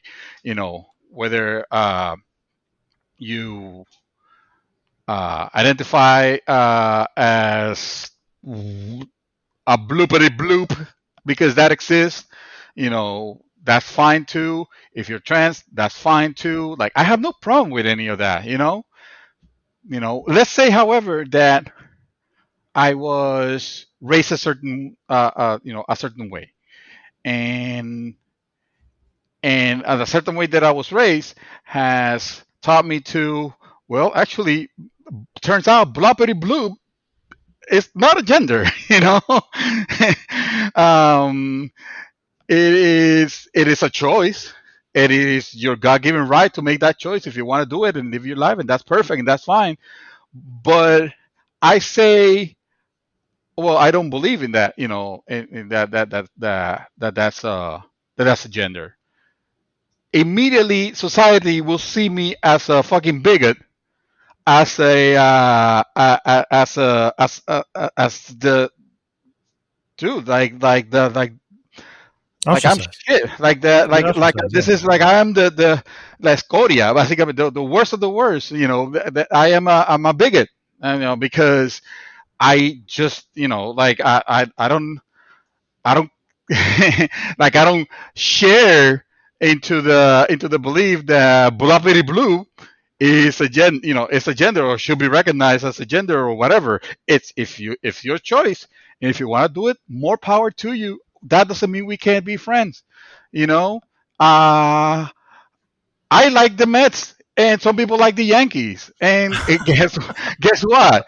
If me liking the Mets and not caring for the Yankees, I do like the Yankees. But I'm just trying to make a point here. Doesn't make me a fucking bigot, and some people will say, well, it's not the same because, we're talking about, marginalized groups here and there, but this is the point where if we want some sort of like unity, there has some people needs to relax into hey, these people believe in those things, whatever, let them live, we don't care. Now again, not justifying hate speech, because that's something else.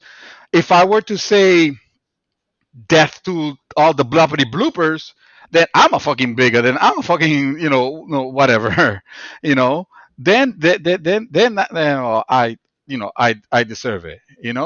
I don't know. That's it. Bringing it back, I guess. I don't know what are the things that she said. And I've heard that there have been some things where some sentiments that have been taken as anti-Semitic. Anti-Semitic, yeah. Anti-Semitic? Yeah, anti-Semitic. But it sounds like she was just doing an exaggerated comparison, a comparison that shouldn't have been made, but maybe not born out of hate particularly. Like, I don't know. It's correct. Yeah. I mean, that's and in there lies the danger, first off, of social media, of being a celebrity around social media, and essentially that's what it. Now, I'm gonna just kind of give my cheap 2 cents in this matter, and it really comes down to I in many ways I agree with you, David, Dreaming, and in the sense that, look, man, I'm the same. Live and let live. I'm not here to judge. I'm not here to do any other thing. I am also trying to live and be let lived. Yes. So coming at me, or coming people who come at those who in any way appear not to be in line, that's just as bad as those who attack the marginalized. You know what I mean? So with her, I think her comparison was really really not a good comparison.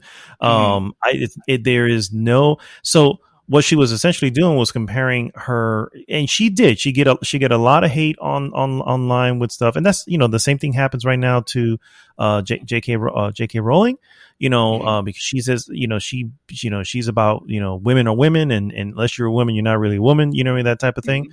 And that's her belief, but she gets attacked all the time online. She gets and those attacks are just as bad as those who are attacking the marginalized. So you don't realize that this is still an attack, regardless of how you feel. If you feel justified in this, what I'm saying? Just because you feel that this is a justifiable attack doesn't mean the attack is justifiable. What I'm saying? It's still an attack no matter what.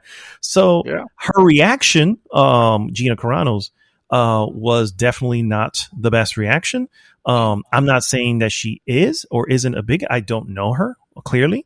So she may be and she may not be, but her reactions to this is what led to this, and it's not a very inept comparison, really, because being attacked on social media is not the same as anything that occurred in a concentration camp during Nazi Germany. So you couldn't really compare those two. So I can definitely see why that would be wrong.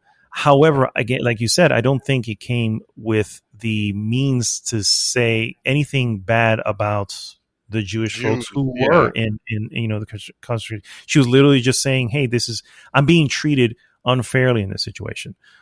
Is really but in a very exaggerated kind of way. Extremely, ham-fisted. Gross exaggeration is what that was. Literally. But which we all tend to fall into. I mean, I've been known to do some So Yeah, I mean, yeah. obviously Exaggeration. not those Yeah, type, but I've done exaggerations that are kind of silly and yeah. pointless, and Hyperbolic, hyperbolic. reactions to, Ex- yeah, yeah. So, exactly. but yeah, I have to agree. And she, I don't know. I think it's impossible to tell unless you were right there. And Yeah. to be fair, I would say where this would come from would be the people you worked with. To give an Mm. example, the guy who I can't remember his name now, but he directed Guardians of the Galaxy 1 and 2. And Oh, then some I tweet remember. or was discovered from 10 years prior, and it was a joke that was either sexist or racist or God knows what it was. Mm. First off, it wasn't meant to be serious, clearly, because it was already identified as a joke. That said, obviously some jokes do hurt, so I'm not again forgiving that. That said, it was from way, way back in the past. That went all the way up to Disney. Disney ended up letting him go. Time passed, and guess what? He's back as whatever. Do you know why? Because all the people on the movie James Gunn. That's James backed Gunn. him up. James Gunn, yeah, Yeah. backed him up, saying this is not who he is. This is Mm. this is bullshit. This is dumb shit. It's just not who he is. This is just fucking some internet dumbass reaction to something that happened decades ago. Right. The difference here is no one is coming to say that about Gina Carano. Not Right. not even, you know what I'm saying? So not that they have to, but if there was some sense of, hey, this is not really who she is, I feel like somebody would have said that already. Or at least mentioned it in Right. an interview or something. You know what I mean? Yeah. So it's difficult to say. You know what I mean? That said, the social media is like that. And like it or not, it is attached to everything we do. So was it a good comparison? No. Mm. Should that have been? She could have said it. She didn't have to fucking post it, Yeah. but she Yeah. kind of did, and that Yeah. shit went everywhere. So I don't know. Yeah. It's And maybe, not. It's not clear. It's not clear black and white. Definitely, there's always more shades of gray than there are solid black and white. So I mm. don't know, but that's just my cheap 2 cents. Yeah. Yeah. And you guys might find or say, oh, but and show us proof. I'm not this. I'm not saying that anybody's wrong either.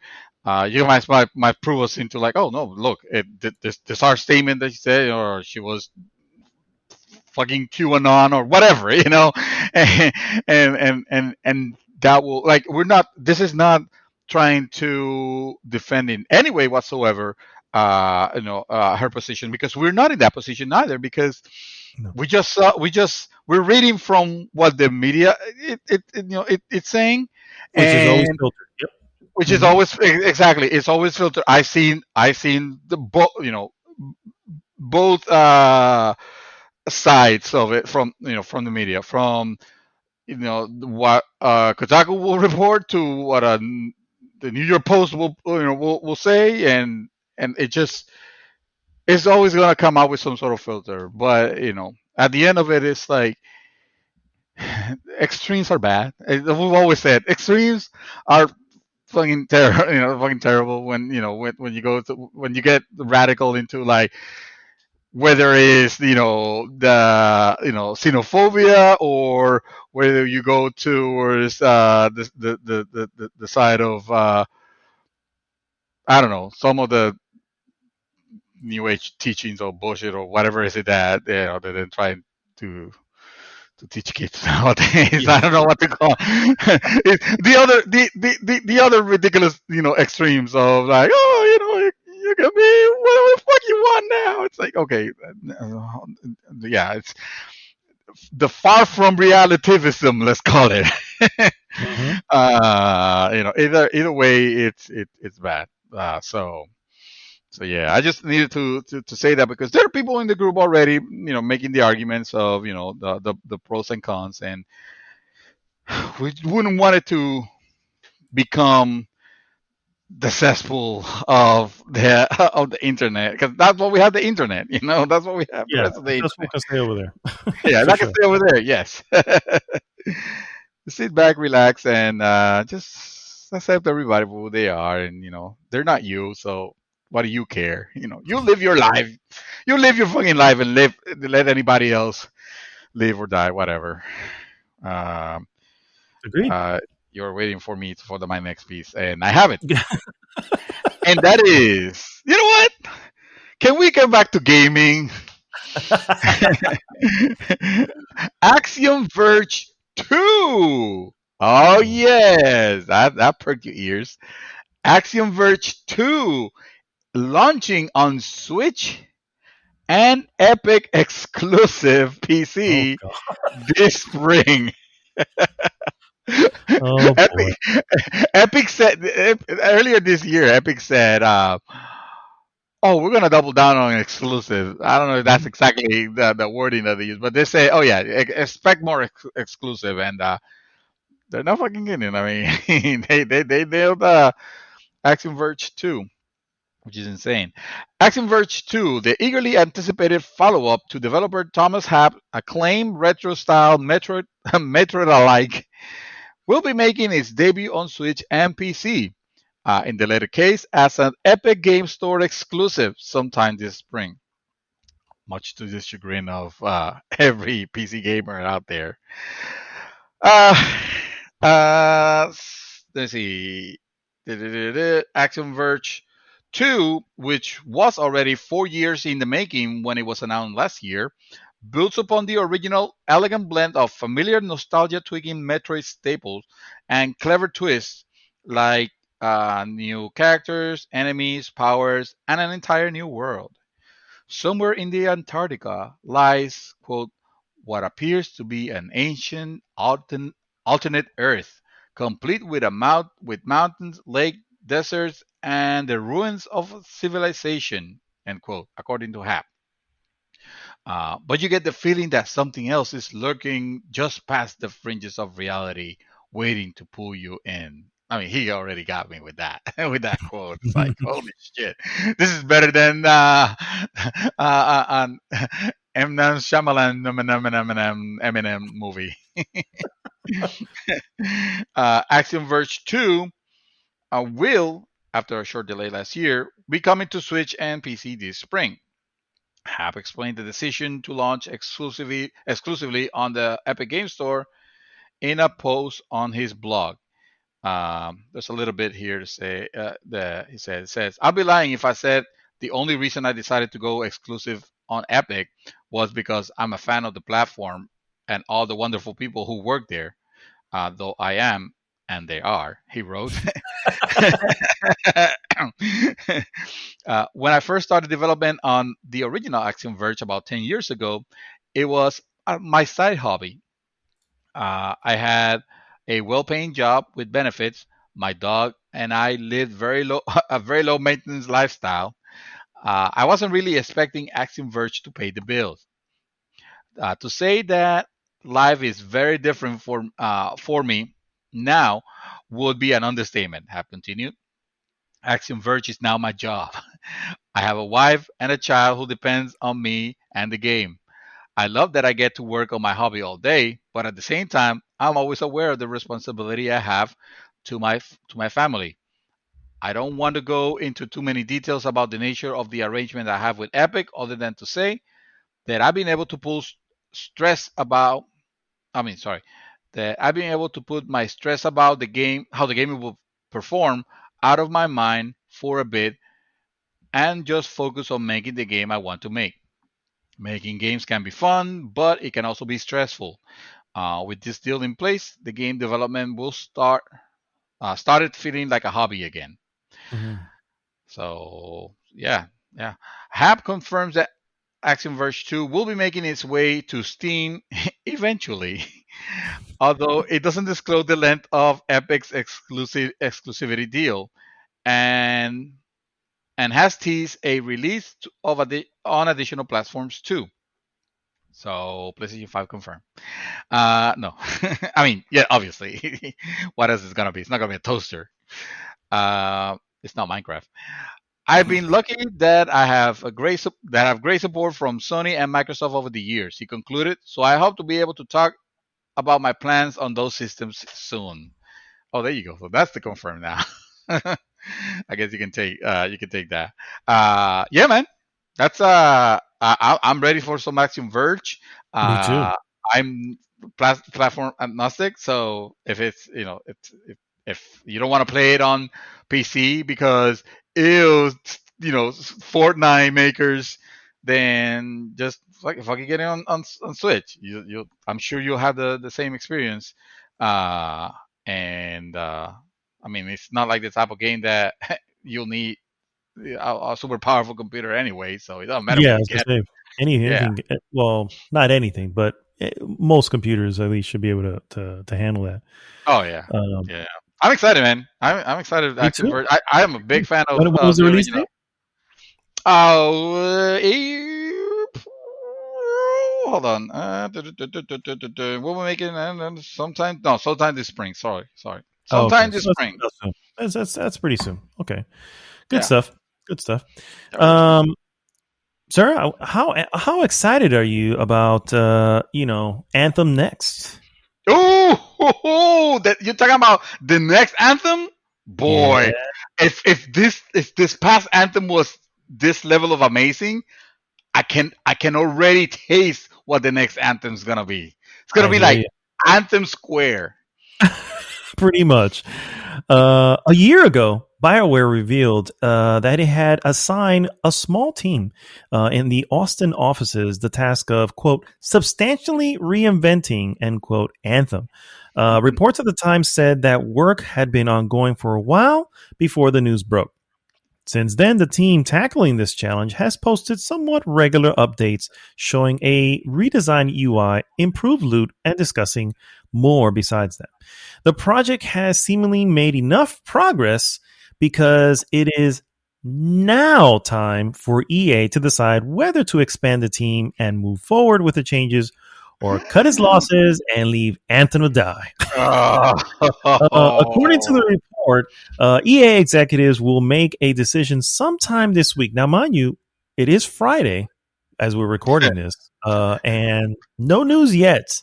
So that's Breaking either a good news: thing. they haven't decided yet. Yeah, that's either a good thing or they're figuring out how to break it to everyone. Hey, no news is good news, right? For now. The current team consists of about 30 people, and expansions will be needed for their efforts to be properly realized, and to create some new content and accompany Anthem's re-release. Sources at BioWare told Bloomberg that the team size would need to at least triple. EA, of course, may not be too eager to dump money into this project if it deems the Anthem unsalvageable. This is me talking right now.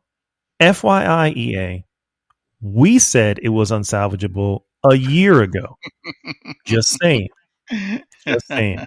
Moving on, especially unsalvageable, especially as BioWare is full steam ahead on two major projects, and one of them being the next Dragon Age and a recently revealed new Mass Effect project. So, to backtrack here, I thought, and I'm pretty sure everyone else, I don't think I was the only one that had my finger on this particular pulse, knowing that the fact that they even said, hey, we're revamping Anthem Next, we're doing this, whatever, was already the decision to do so. So I have to I fucking hate EA, bro. Every time, like I was looking at the Mass Effect Legendary Edition, going, you know what? I think I'm all right. I think it's time. I give him whatever. Maybe I'll do that Star Wars game. Who knows? I think it's time. I can lift the ban. Lift the ban on EA, and then this bullshit happens, and you're like, what do you mean you're now deciding? What the fuck were you deciding before? I don't understand, bro. EA makes no sense to me. None whatsoever. So you paid a year for these guys. Think about this. A year for this team, 30 people. God knows what their salaries are. Not that they're overpaid. I'm just saying God knows how much money's going to this. For you guys to create the concept of what we're going to do, should we go back? And then you announce this. So the few Anthem, people who liked Anthem. I can't Hopeful, even think of yeah, it. The hopefuls, yeah. The few of them going, oh the man, they're going to believers. address it. This is going to be like No Man's Sky, and it's going to be like Final Fantasy 14. They're going to do it. Watch, you guys, whatever. Now we're hearing, oh, that wasn't decided. We don't know yet. Dude, EA is fucking horrible, bro. I absolutely hate EA. This is the most asinine thing I've ever freaking heard. First, let's be real. You, EA, you get an what is essentially an RPG studio, and you say, guys, we need you to make a third-person shooter that is a live access game, and yeah, figure that shit out. You know what I mean? It's like, dude, the And use sign this of engine. and, You oh have to yeah, use and this use this engine. That you guys have no clue what to do. Right? So the sign of a good leader is knowing your team that you have, that belongs to you, right? And knowing their strengths and weaknesses. Okay. engine. That is a sign of a good leader, because you as that leader will now make sure to nurture those strengths so that they get stronger in it, and do everything you can to avoid the pitfalls of their weaknesses. That's not what EA does. And that's why they're not only not a leader, they are fucking garbage, bro. I fucking hate EA, bro. I don't know how else to say it, but I fucking hate EA. So yeah, fuck EA. I'm sorry to you guys who are waiting for Anthem, because this alone tells me that even if they say, yeah, we'll continue, this is not going to come out good, guys. It's just not going to fucking come out good.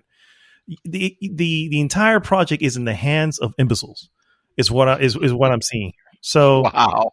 that's it. That's all I got to say about that.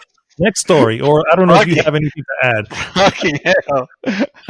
I have something to add, but I'm afraid now.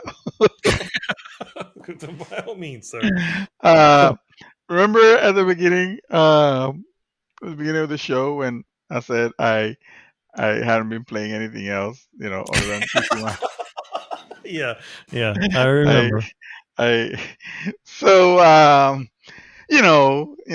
Epic Games Store, it's Epic Games Store, likes to throw in their freebie games every now and then, and they to give it the benefit, to give them the benefit, they, for the most part, they tend to release some meaty games for free, just like, hey, here you go, download it and play it, it's yours. Mm-hmm. So how can I say this? So recently they must have had a special thing with EA, and they released. You're not gonna even believe this. You're gonna laugh. They released Battlefront 2 Celebration Edition as the freebie on the Epic Games Store. And I didn't post it or anything like that, because I was like, well, yeah, fuck EA, right? It's like, who cares? But it was free, and I was like, I guess I could test the performance of the NAS that I just put together. Let me just download it, and I'm gonna install it there, which is it's just gonna be I have a lot of space there, so I install it there, and I'll try it and see. And yeah, I kind of played for a little bit. Oh, Battlefront 2. Okay, but I didn't enjoy it.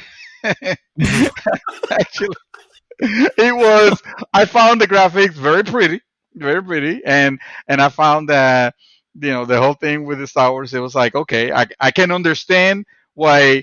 You remember, there was a point in our lives that we were all excited about this game. Let's not forget that was one point. We were young and naive. We didn't know any better. So yeah, I can see why this game has its fan. Obviously, the graphics are gorgeous and stuff like that, and the game is kind of simplistic. But again, it's for this, it's for the masses. So of course they're gonna, they're not gonna Call of Duty. Well, actually, Call of Duty is kind of for the masses, but they're not gonna make it too complex. They're gonna make it fairly casual, fairly accessible, and I enjoyed it a little bit. But that's it. After that, I felt guilty after playing 3 hours on it, and I mean, it's still installed, but only because I'm going to use it as a benchmark. I'm not going to play the single player, all right? Because that's bullshit. I'm not going to waste my time playing the single player because that's bullshit. That's all I wanted to say. I just needed to get it out of my Okay. system. Fair enough. Fair enough. Well, sir, you have the next story piece, so jump on from there. That's my punishment for it. Speaking and continue speaking about no, not EA. We already established. Fuck EA. It's gonna be a T-shirt that we're gonna actually make merch. Yeah. We're gonna look out for that. GG's fuck EA T-shirt. Yeah. We'll make it family friendly and say FEA. So go ahead. Yeah. 3 letters. FEA. Porque dice fea. Why does it say fea? Great. So bring it to the Epic Games Store. It turns out another nonsense. No, another exclusive PC. Kingdom Hearts is coming to PC in March. Yes. Oh, all the Kingdom Hearts. I mean. Square Enix Kingdom Hearts series is coming to PC. The publisher confirmed the main Kingdom Hearts games are coming to the Epic Game Store exclusively on March 30th, 2021. Epic Games confirmed that Kingdom Hearts 1 and Kingdom Hearts 2 Remix editions, Kingdom Hearts 3, and the rhythm game Kingdom Hearts Melody of Memory, please stop because I don't want to see saying random names, will be coming to PC exclusively to the Epic Game Store next month.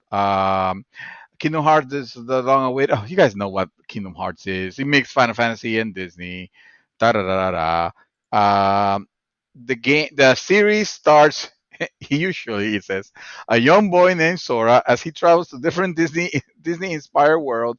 I'm still letting you know what Kingdom Hearts is, guys. You guys already know what Kingdom Hearts is.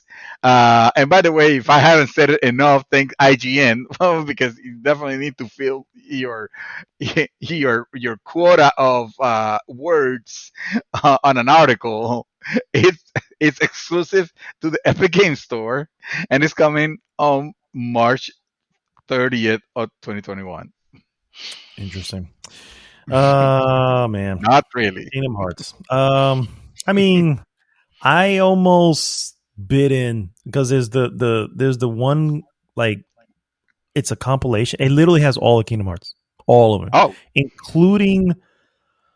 including 3, maybe not including 3, maybe everything up to 3, and then 3 you'd have to get separately. But I want to say there was one that included all of them. But I was like, you know what? If I'm really gonna do this would be the only way. I have to have the entire thing, right? Yeah. And I went and found this video, and if I remember correctly, I ended up making it one of our transitions, which was the explanation of what's going on in. It was like a 9-minute video of this guy literally talking fast. So 9 minutes for him would be, 15, 20 minutes for a regular person. Normal explanation, yes. Yeah. And nothing, dude. I got nothing from it. I was like, I have no clue what the hell they're talking about. And I was like, you know what? Let me not do this. Because I think at that point it was like an $80 thing because it had everything, Yeah. And I was like, let me not do that because I'm literally just going to be wasting money. I'm not going to play all that shit. So imagine playing it exactly. If you didn't get it from the explanation, from the YouTube explanation, imagine playing it. Yeah. My next piece, guys, the unreleased 6 Days in Fallujah game, which was based on a real-life battle during the Iraq War, was canceled about a decade ago, and we never thought it would ever see the light of day. However, it's now coming later this year for consoles and PC, and a new developer is finishing the game. Highwire Games, the studio behind the VR game Gollum, is developing the new edition of 6 Days in Fallujah, taking over the original work but done by Atomic Games. The game was initially announced in 2009, but it was shelved amid controversy over its subject matter. Sidebar, guys, if you don't know what the subject matter, this is an actual battle that took place in the Iraq War in Fallujah. obviously by its title. It was a 6-day not incursion, it's 6-day conflict. Back to the article. The game is a first-person tactical military shooter inspired by true stories from the Second Battle of Fallujah. Okay, just explain that. I guess I didn't have to sidebar. In 6 days, Fallujah. Excuse me, 6 Days Fallujah is also getting a new publisher from the company Victura. This is a publishing and production company founded by former Atomic Games CEO Peter Tamte in 2006. Tamte has been trying to release 6 Days in Fallujah for years, and now it's finally happening. Konami was originally signed on to publish 6 Days of Fallujah back in 2009, but the Japanese company backed out of the deal due to the reaction of the game. According to Tamte, Konami's American arm was on board, but the higher-ups in Japan said no. Quote, there were literally no disagreements between Atomic and Konami's America team. We all saw 6 Days in Fallujah the same way. It was the board of directors of Konami parent company Japan who just got freaked out about the controversy behind it. After seeing the reaction to the video game in the United States and hearing opinions sent through phone calls and emails, we decided not to sell it, Konami said at the time. So, here, there's another quote. To make a game out of a war crime and to capitalize on the death and injury of thousands is sick, a group said. This is a group called a British anti-war group, Stop the War Coalition, said this back in 2009.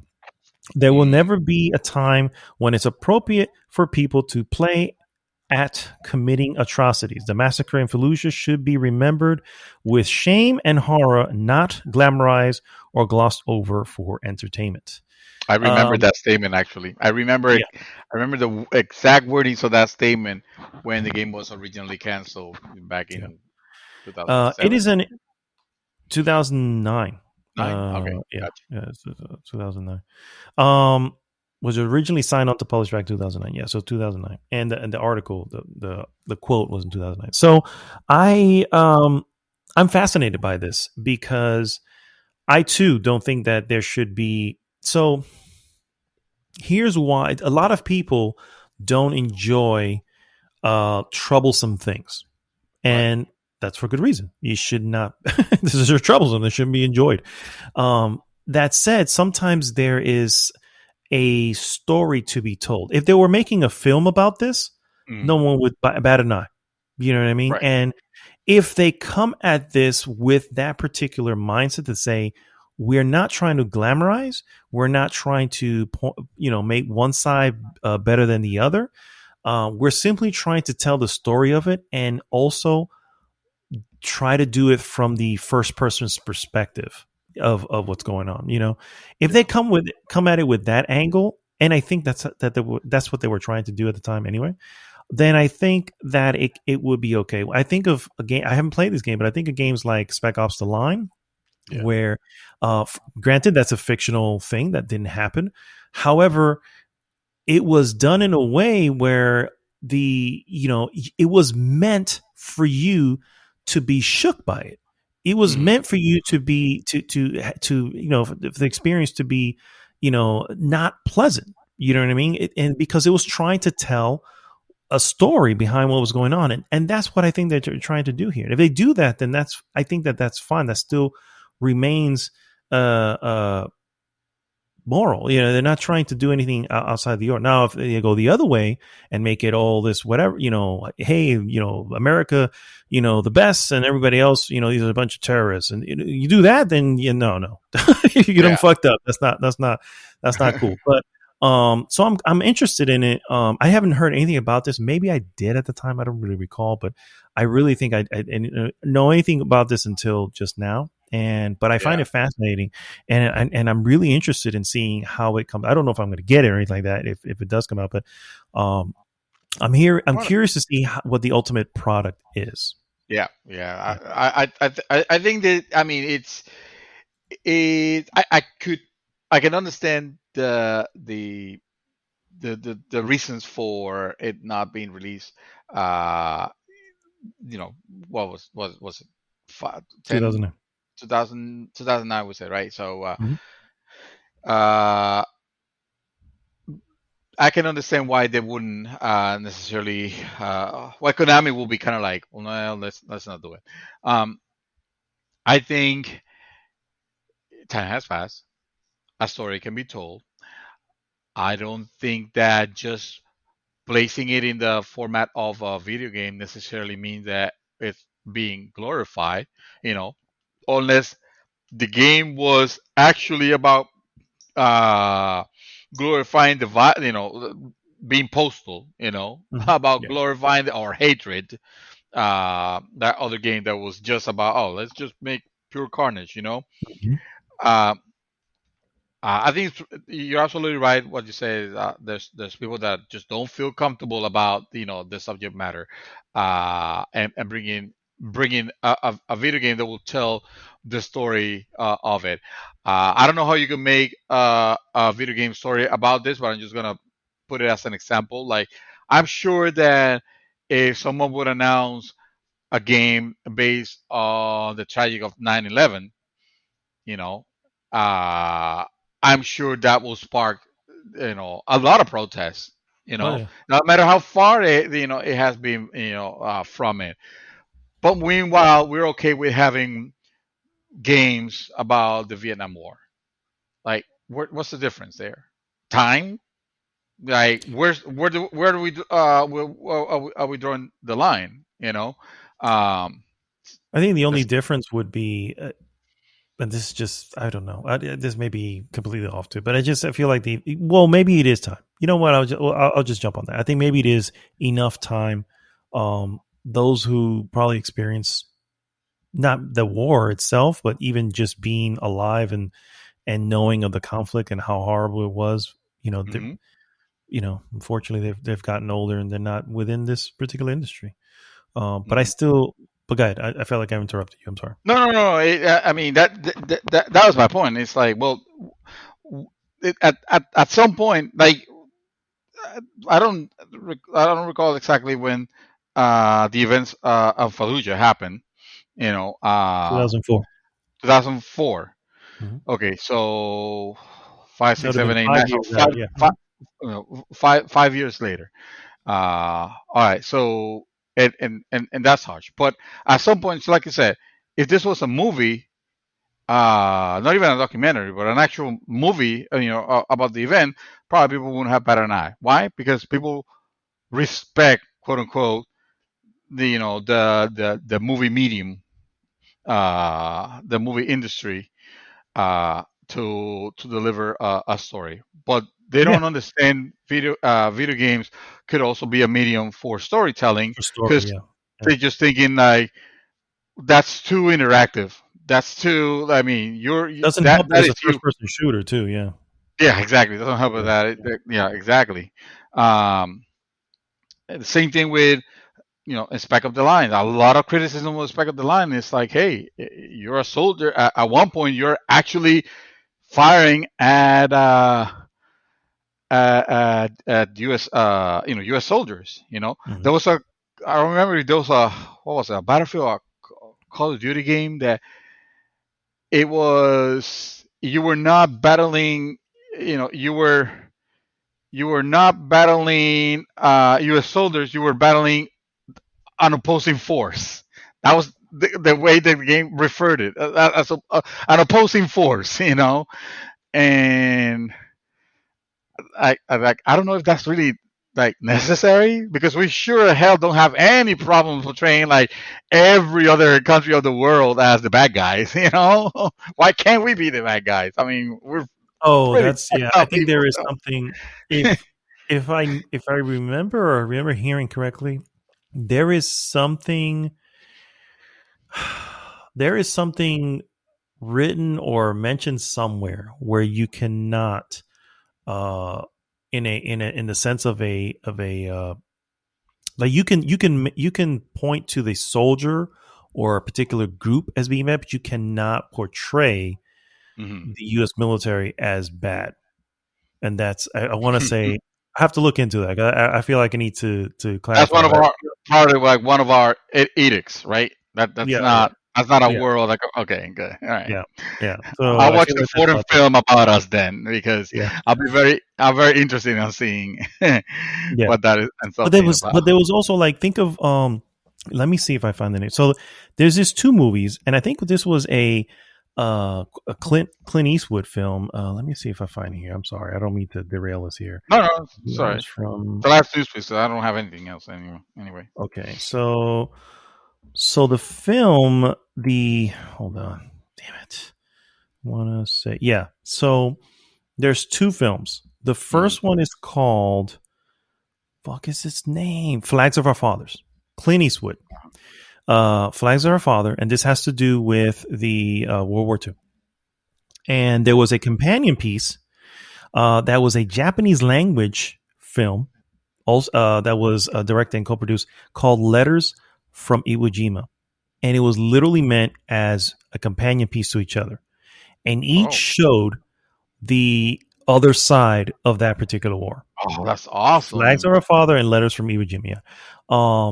Excellent. This is a Clint Eastwood film, which I don't have to tell you, generally are some of the better ones.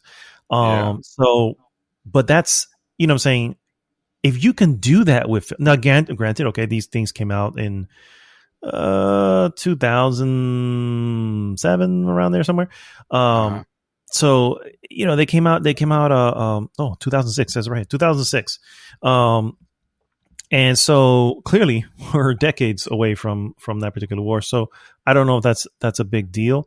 But it's a thing. It's a thing that I think even the world is realizing now. When you look at John McCain, who was he was a U.S. senator, and he was also a Vietnam War vet. And he ended up going over there after a certain amount of time, and you know, there was this thing where they met other people who were within the same war, but on the Vietnam side of the war.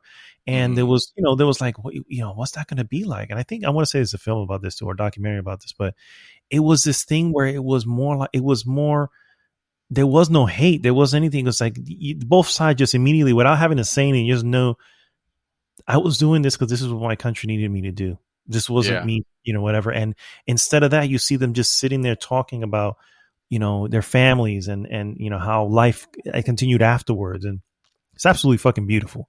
Wow. But I'm saying is that if you can actually portray, you know what I'm saying, that the right angle, it can be Yeah. done. It just, I agree. I don't know if a first person shooter is the right genre, but at the Mhm. same time, it's a conflict. What other genre will fit in there?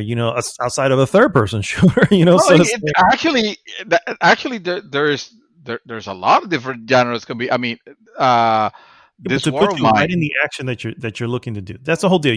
The angle that they're wanting to show is right within the action. Mhm. What other unless it's like a Telltale type thing. You know what I There, mean? there could, there could. I have no doubt that someone there, someone has the creativity to make some that to answer that question. At the very least, with I can something. agree with that. Yeah. I'm thinking of um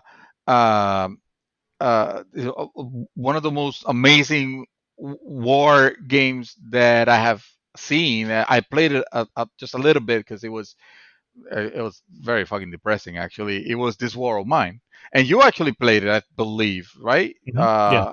Yeah, and that is that's an excellent piece of portraying the conflict. Maybe not, it doesn't Not even from have the to be as a soldier side. It's more soldier. from the yeah. Yeah. Yeah, exactly. Something like that.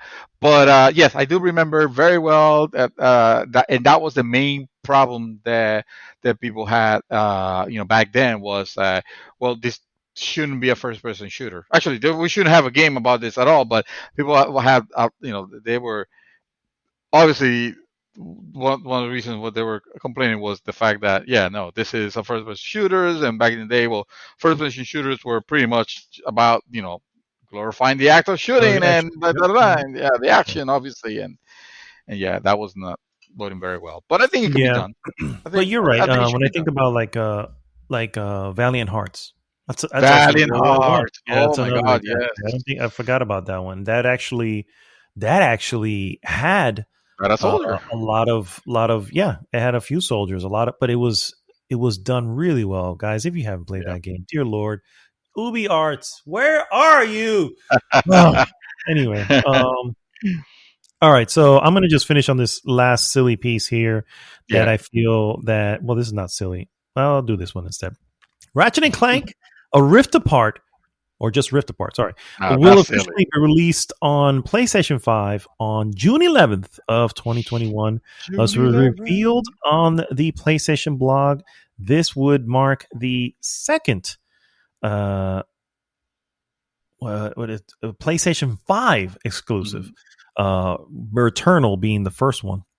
So yeah, so far that's what we have for this year for PlayStation 5 exclusive.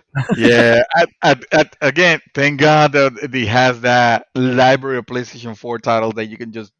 There's still some games coming on PlayStation 4 that I'm like, yeah, of course I'm gonna. I mean, fuck, we just saw the trailer of the near of the new near prequel, Replicant, version 1, 2, 3, 4, 5, 6, 7, 8, 9, 10, 11, 12, whatever is the number. And I mean that shit. It looks dated. It looks like a PS4 title. Actually, it looks like a PS3 game. If I'm, yeah, I didn't want to say. I'm glad you did. No. I was the first one to admit this game, Nier Automata, it's a near and dear to my heart. I love that game. That game does not make a very good first impression upon seeing it, just because the graphics are kind of bland and kind of yellow and or gray. And by the looks of it here, you're thinking like, oh, maybe they're gonna up the quality, even if it's still on PlayStation 4 platform, but they're gonna up the quality now. It's like, nope. It looks exactly. Actually, it kind of looks even worse in some aspects. I don't know. They released a 9-minute trailer that I was not impressed. Not with not the gameplay. Yes, because it seems like more of the gameplay that I kind of already had in Automata, which is fine because I enjoyed it. But like some of the visiting a town in particular that was there, it's like, ooh man, and the dialogue is like, holy shit. And of course the gratuitous sexuality, with the female characters being pretty much naked. She is walking on a negligent teddy. Basically, that's what she's using. She is walking, and I know I made the joke of what's wrong with that. Obviously, and I like to see pretty ladies, but I admit that it is kind of embarrassing. Obviously, it is definitely it's like to be on Automata, and you see her and A2, yeah, and you see her running, and all you can focus is her ass, because somehow she runs with her ass arched all the way to the screen. She has barely a skirt, so really, she has barely skirt, and there's a way to get rid of that skirt completely. It's where she will be. She's wearing a G-string also, and that's I understand. Totally we solve this game. Yeah, I understand to an extent what they're trying to do, because many. Oh, we understand what they're trying to do. Oh no. Okay, I understand. Yeah, I understand the logic that they're probably going to use to defend this. No, because I've seen it plenty of times, and that is, they're not human. They're whatever, and it's like she breathed through her ass. That's what it is. It could be that too. Yeah, because that might as well be, because she had that, and it was dude, whatever. It was just like, I'm sorry, I was embarrassed. Just like I can't defend this. I can't. There's nothing to defend here. I can't either. I fucking like it though. I'm not gonna lie. Of course, they got their audience. Hello, I know what they're doing. Exactly. And that's the funny. It's like they try to come up with when they ask, especially on the original one on Nier Automata, or when Nier Automata was released. Sorry. They try to go back to the director and ask him like, why she have to be like that? Why she have to dress like this? Why you designing her like that? And he's like, dude, I like to watch pretty girls. Like just straight out. It's like there was other people. I feel like other people, a Kojima, for example, would have tried to explain this like, well, in this character of Quiet, she obviously had her lungs burned in the accident at the beginning of the game, if you remember, when she tried to assassinate whatever. So now she breathed through her skin, so that's why she can't be wearing a lot of clothing. And by the way, we all breathe through our skins, for the record, in a way, not in the same way, but it's still. But in this case, a person without trying to I don't need to take my clothes off to breathe through my skin. Yeah. No, there are many ways to breathe through your skin. But that was like the bullshit explanation. This guy was like legit. He was like, no, dude, it's just like ass. And I was like, what? And I'm like, you know what? Fuck you. I can respect that. So. All right. Well, I can too, as well, to an extent. But you don't. If this is the presentation of the 9-minute whatever, maybe just focus on the game. Just saying. Just focus on that. I'm gonna, because that should look a little rough. Yeah, for sure. All right, guys. Wow. With that, we'll be right back with our hot topic.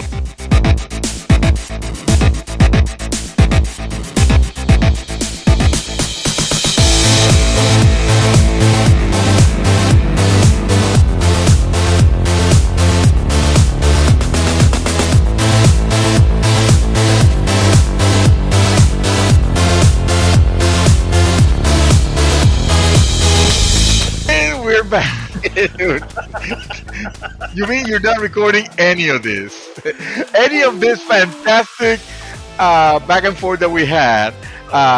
It's completely lost to the annals of time. The annals of time. Sir, I need more wine. On that note, I need more wine, and I'm gonna leave it recording. Fuck that. All right. Well, so while he's getting some wine, let's talk about what I was actually trying to make my point about, which is the fact that I really believe that anybody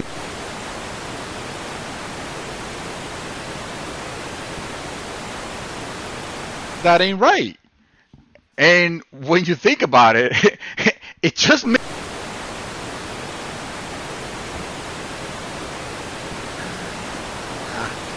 all of everybody. So that's what I meant to say. And I hope I haven't offended anybody. All right. We might carry on, sir. Wow. We're back, guys. When it's time for our hot topic of the week. Hot topic! You left. And now you don't know what I was talking, but I feel like they needed to know.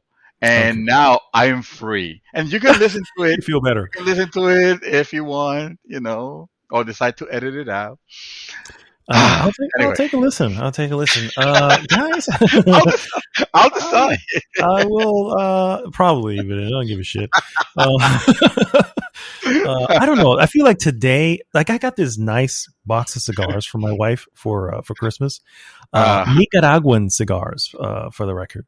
And very, very cool. And it's in this nice little wooden box, and it has this nice little tassel that you untie. It's cool, bro. It's really, really cool. Wow. And so I feel like and for the record, guys, this may sound stupid. I'm about to say I'm not really a smoker, but I'm smoking cigars occasionally. But it's not stupid. I always put the two together I always separate the two as a smoker who actually inhales, because that's would affect your lungs severely, as opposed to a cigar smoker. And I don't inhale. You're not supposed to inhale cigar smoke, for the record, guys. Don't try it, because it's gonna hurt and you're probably just gonna go sick. So I always kind of separate the two. But nice cigars, and I'm just sitting there going, like, it's literally holding up my mic. Like, I have the box here, and the mic is on top of it, and I'm like, man, I think tonight it will be a This is good night for a cigar. yeah. Yeah, I think, Bring it. yeah, I think so, man. I think Breaking so. down a cigar. You already have your wine going on. I mean, Yeah. I mean, sure, whiskey and cigar, maybe cognac and cigar, but wine and cigar can work too, right? yeah. Hey, I think if so. you're a lady. Wow. Okay. Wow. Okay. Maybe not. Maybe I'll leave it off then. I mean, should I have your Bloody Mary prepared? Well, Bloody Marys are pretty good, but those are for the morning. Yeah, those, that's what, those are to avoid hangovers or those to are help fake hangover. stuff with the hangover. Yes. Yeah. Uh, All right, guys. So our hot topic again: discouraging innovation. And again, what we're referring to here specifically are the possibly unnecessary patents that immediately, once it gets patented, gets locked behind a wall. You know what I mean? And pretty much, yeah. you can still use it technically, but you'd have to, Pay the essentially royalty. pay the royalties to the patent owner, or risk being sued. So I'm going to read this off of, this is an article I just got up from GeekWire. Excuse me. Oh. In what has proven to be a controversial move among game developers, Warner Brothers has secured a U.S. patent for the Nemesis system, the signature mechanic of its two hit video games in the Lord of the Rings universe. U.S. patent on the Nemesis system number, I'm not going to read that full last number, is listed as, quote, Nemesis characters, Nemesis forts, social vendettas, and followers in computer games. Notably, WB has been trying to get this patent approved since March of 2015, shortly after the release of Middle-earth: Shadow of Mordor. The U.S. Patent and Trade Office released a notice on February 3rd that states the patent will go into effect February 23rd and could remain in effect until 2035. This has created widespread backlash in the industry, ranging from indie developers, one of whom has founded an ongoing game jam project called the Neem Game, to play with concepts, play with the concepts in the 2 weeks before the patent takes effect, to AAA studios. It's a low-key debate, but one that could have widespread consequences for the already strained relationship between video games and intellectual property law. I will stop reading from there. So that is essentially the basis of today's hot topic. And so just kind of wanted to go over first your thoughts on them finally getting this patent, and what do you think? Do you think this is something that, well, first off, how do you feel about them finally getting this patent?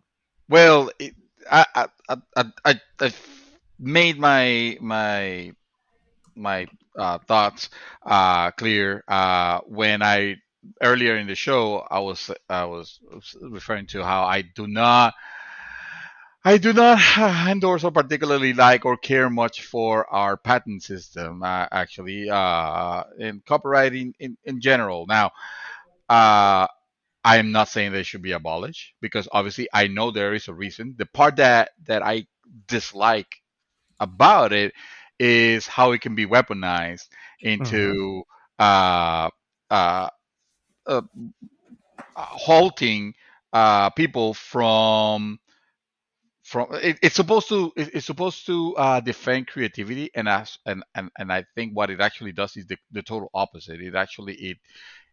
It Stagnates. destroys it, stagnates it. Exactly, Mhm. exactly. That's the right word. Because uh, correct me if I'm wrong, but you have seen how usually uh, the things that we have come to enjoy, the technologies that we have come to enjoy nowadays, have usually come from iterating. You usually iterate on something, and not necessarily something that you personally created. Ideally, that would be ideal if it could always be the case, but that's not always the case, and that's how you also get competing markets. Mhm.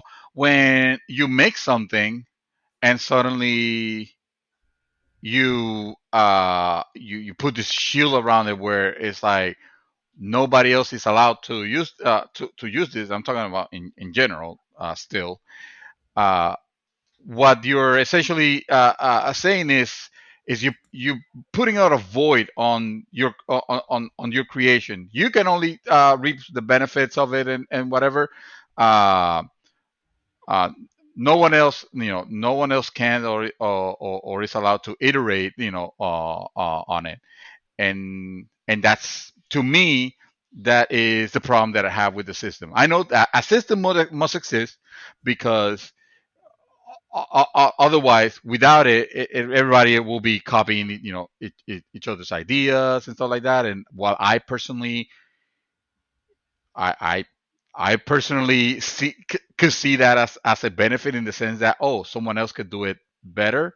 That's not usually what happens. Usually, what happens is somebody will just make a knockoff of exactly what you did, and Mhm. because of resources or whatever, they can put it on the market cheaper, for example, and now they reap the benefits of all your research and stuff like that. And that's the part that that that's the I reason why guess I don't go full tilt with, oh, let's just eliminate it. That's it. no, for sure. Because, but I think in this particular case with Warner Brothers, I think that they have already benefited to probably the fullest with their invention of the Nemesis system, in the sense that those two games were very successful. Well, So, believe it, I was gonna get to the part oh, of sorry. them actually, because believe it or not, you will think that I will have a stronger animosity towards the reasoning behind it.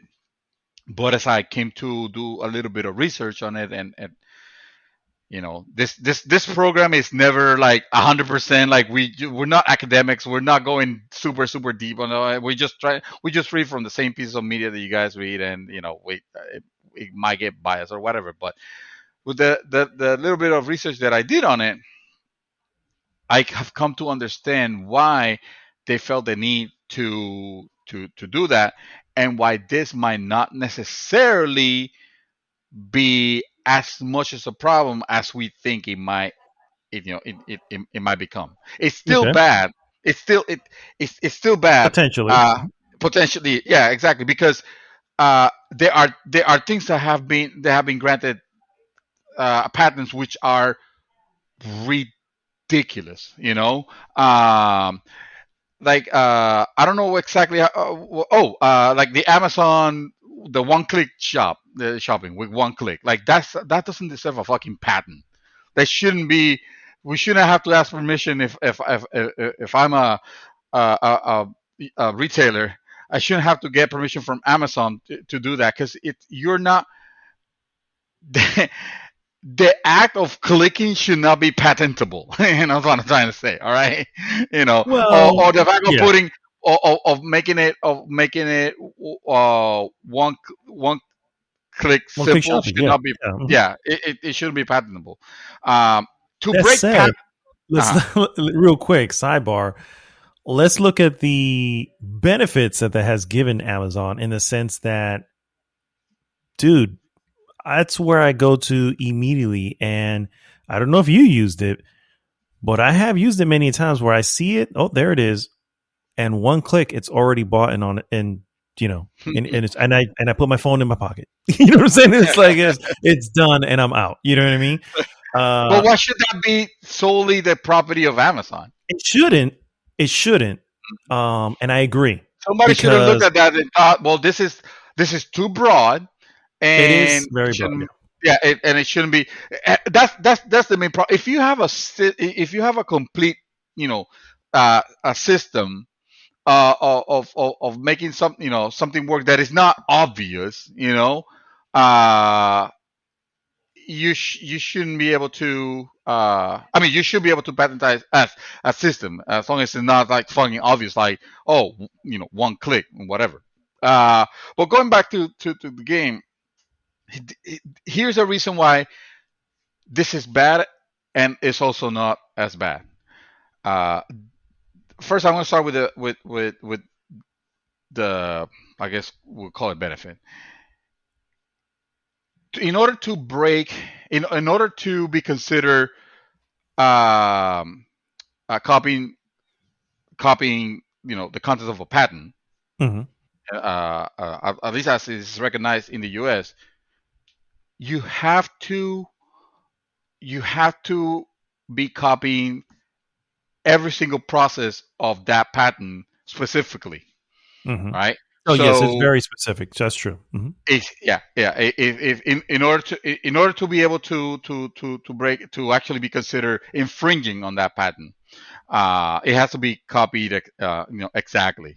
And I feel like, and it has been already shown in the past, games could circumvent some of the aspects of the Nemesis system. I mean, the Nemesis system is very specific. It works. You guys that have played the game know how exactly how it plays. The enemy actually kind of like recognizes the player, and suddenly it creates a situation where all of our playthroughs, could be very substantially different, as far as the people that we have encountered and the enemies that we could have. Like, each of us could have, their own story, and it is really cool. It is a really nice system. It is so original that I was like, man, this should be the thing that everybody should copy. Nobody did. Nobody did. They saw the They didn't know opportunity. how. Yeah. Mm-hmm. Yeah, they knew they had something special. They have been trying to patent it for the longest time, and it was just recently granted. But they have been trying to do this for the longest time, unsuccessfully, because they knew they have something special. I think in that particular case, yeah, they kind of deserve to have. I don't think it should. We should. I It sucks that we have to patentize game mechanics, but I feel like this particular creation of game mechanics is complex enough that it warrants a patent, as opposed to what a lot of developers and critics, That are too broad. Yeah.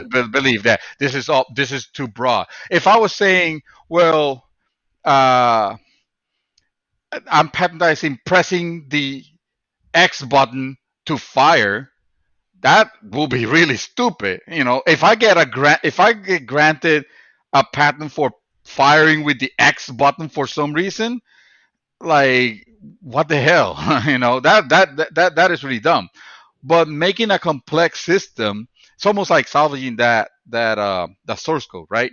Salvaging that complex system of logic on it, should be patentable. Now, that prevents other developers from taking a look at, let's say, they get a hand of the circle or whatever, or doing something very similar, to that, or not very similar to that. It have to be the same. Again, in order to infringe on the patent, they have to demonstrate that they are copying all the systems. And I feel like a lot of games are not gonna, I'm not gonna have a problem circumventing that, because for the type of game that they might be, unless they just so happen to be another third person adventure, third person action adventure game, uh, with the Nemesis system, which will be, then it'll raise the eyebrows. It'll be kind of like, that's dubious.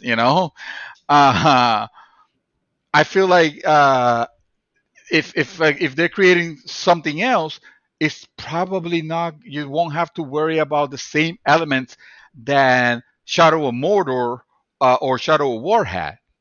So you can still create your game with something Nemesis like, and that's okay. I'm fine with that. Now, here comes the bad part, though. Mm-hmm. Why does it create? Why does So this create? before you get to the bad part, I Okay. want to just interject real quick. Well, Okay. I agree. Specificity is important, and it following the entire method is yeah, obviously actionable by the patent holder. That said, if you look at the patent itself, there's a little bit of vagueness in there. Yes. And just like any law or anything. It has a little bit of gray area. Mm. And like it or not, the gray area generally falls within the favor of said patent holder. So while it may not be exactly, it's still enough to be an actionable cause. Perfect example. It's too broad. Yeah. Perfect example of something similar that was stupid and didn't know why it had to even be an issue would be Prey. And Prey of the Gods. Oh, Prey of the Gods had to change the spelling of its name to something close to it, or I guess in some weird Moonman language says Prey, because they receive essentially a cease and desist from Bethesda or from whoever it was. I'm not surprised from Bethesda. I'm not surprised. Yeah, but in essence, that's where it comes. So it's not. So you're right in the sense that yes, the good is you're protecting a particular system that you took the time to create, and clearly others have not been able to recreate. Maybe they want to. Maybe nobody's tried. I like to think if there's anything about this industry is that this is a fucking copycat industry, and so in all this time they have not been able to do something similar. And you could, but I will definitely argue, particularly when we're talking about WB, that at any point, anything looking similar will be an action they take. And because of that, just because, hey, that's close enough. Let's issue a cease and desist on this because I feel, whatever. And the reality is when it comes to a lawsuit, do you want to fight it out in court or do you just want to go, all right, we'll do something else? You know what I'm saying? So in there lies the issue. While yes, it is good in the sense that, because that system is, and I looked through the abstract of the actual patent and it's fairly specific, but again, there are some points where it's like, there's even mention of 2D, 3D character or 2D character. And you go, wait a minute. So, it's like, why, this is not the same now, you know what I mean? Because the other one was a third person action shooter. So it's like, again, there's a little bit of extra here and there. We have our own copyrighted or patented a GG, bracketed GG, and I can tell you that's a trademark.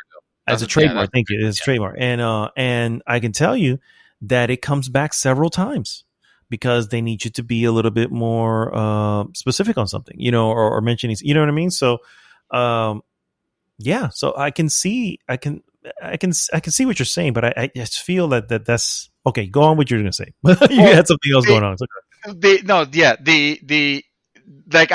I'm not arguing the fact that the patent was granted. It's not what I'm arguing, because obviously there was some research, there was some development, and that development, it should be protected. It's the fact that, as you very well said, this was granted to Warner Brothers. That's the problematic part, because it's like you said, that they can weaponize that now. And that's where I was gonna jump into the bad part of things.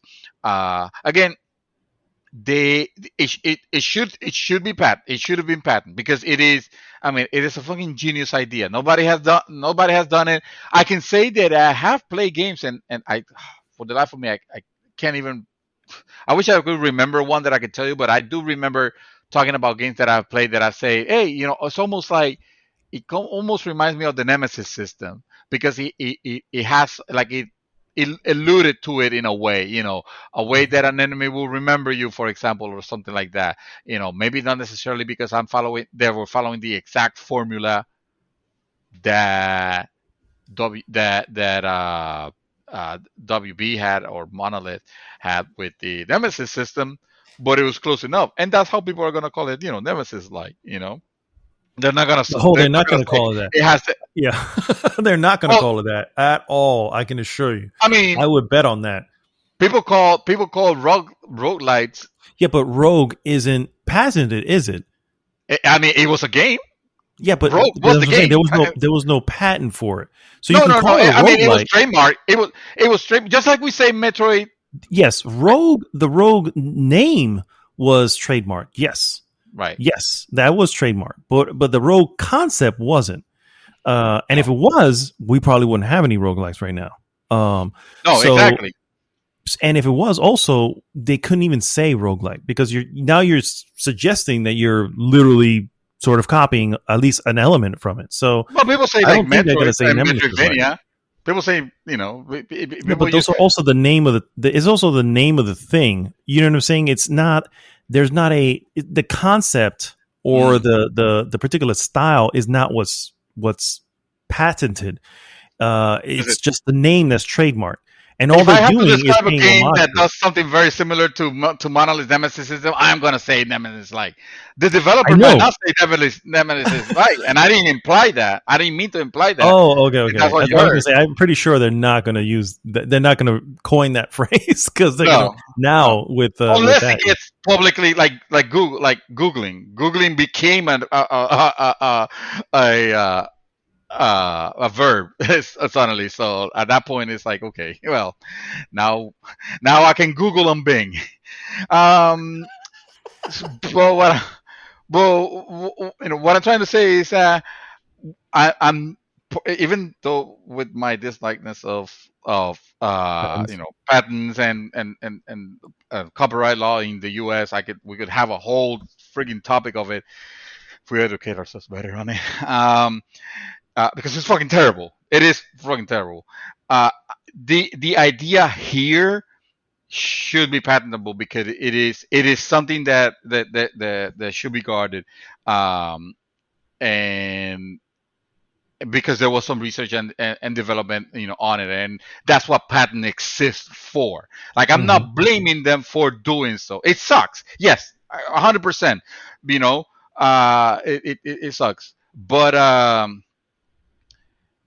we're not talking about, for example, what's it called? A PUBG. PUBG. Imagine PUBG patentizing Battle Royale.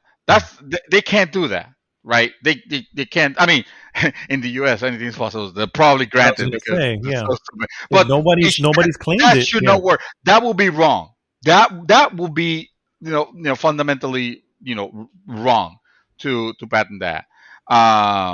Just like Rocket League, that shouldn't be patentable. The fact of, but a system in particular, a gameplay element in particular, even though I don't agree it should be patentable, but it for the protection of the IP, they're gonna do it, and I can understand why. Trying to put myself in the shoes of the developer, not the publisher, because fuck WB, because that's the problem. EA, WB, the other EA, is going to, like I said, they're going to try to use this. They're the ones who own the patent, not Monolith. Yeah. It was issued to Warner Brothers Entertainment. Right. So now they're gonna. So this is where the problem. Comes. This is the problem. Okay, so I'm making a game. I'm a little indie studio, and I'm making this game, and I already had the idea of a Nemesis-like system. I didn't look at their code. I don't know. I'm not doing anything exactly. It's not even the same type of game. Mine is a freaking dating simulator. My dating simulator, I made, a dating simulator. It's a dating simulator. I'm creating a dating simulator. What's wrong with that? I can make a killer dating simulator. I have experience of nothing. And in this game simulator, you can decide to meet, you meet women, or men, or pan, whatever, and if I mess up the date, they will remember that, and suddenly they'll be angry at me. They could become my enemy. It's gonna be like almost nemesis, like. I look at that. I look at the fact that fucking Warner Brothers now owns the patent to the Nemesis system, And even though I'm not calling mine the Nemesis system, I am definitely inspired by it to apply it towards my little dating simulator game. But now I'm too afraid because I certainly do not have the resources to fight Warner Brothers if they decide to come after me. Maybe I'll change my game into something else. Maybe it becomes less exciting because now I don't have access to create that cool Nemesis like system that I would have liked to put in my game. And that could be with any game gameplay pattern. That's the other side. That's the negative side that I wanted to bring up. That yes, I understand what they're why they're doing it. Uh, and honestly, I don't see another way in this world. Uh, I personally don't like it because of the negatives, because of the fact that you're not protecting any creativity. You're not protecting any the what did they try to say Innovation. innovation. No, you are doing the exact opposite because you want to just keep that to yourself. And now I am too scared to even try to do something similar, to it. That happened back in the I want to say it's probably early 80s or late 90s, and you probably heard about this case with Namco. Namco patent 1998. 1998. There we go. Mhm. Okay, so it was the late 90s then. They patent the appearance of being able to play a mini game while your actual game was loading. It's called the Quite a loading concept. screen game patent. The That's loading literally screen, the name. Yeah. because that's actually that's actually a thing. Being able to have a little game in your loading screen. What the fuck? Why is that patentable?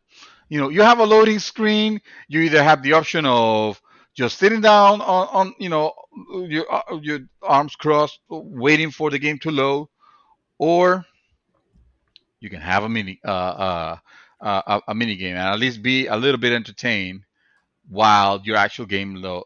And they did it. There's some games. I want to say probably some of the Ridge Ridge Racer Racers was the did. first one. Yep. Mhm. Yeah, that while you're waiting for the game to load, it will let you play Pac-Man, for example, or some other Space Namco arcade Invaders. game, Yeah. Mhm. something like that, right? And I like that idea. I like the idea of having that. Unfortunately, no one else did that. No one else did it. Why? Because even to this day of digital media, nobody has done it. Well, Uh, the patent expired in 2015, but well, the yes, patents, since they then, patent, no one has done it. Yeah. but no one has done it after. But I would say they could have done. Someone could have done something before because this patent applies specifically to the use of CD-ROMs. And now in the digital age, especially games on Steam and whatever, you don't need a CD-ROM. If your game is digital, why not tag it on? You're not infringing on their patent on that because again, to infringe, you have to evaluate all the pillars of that patent. Everything has to be violated in order for it to be considered infringing. But nobody dared. Nobody dared. It was not Because worth the it. whole deal, yeah, exactly. That's exactly what it is. This is the reason why the creators of Prey of the Gods just changed the name, didn't fight it, even though it was clear they were not infringing on their Prey game.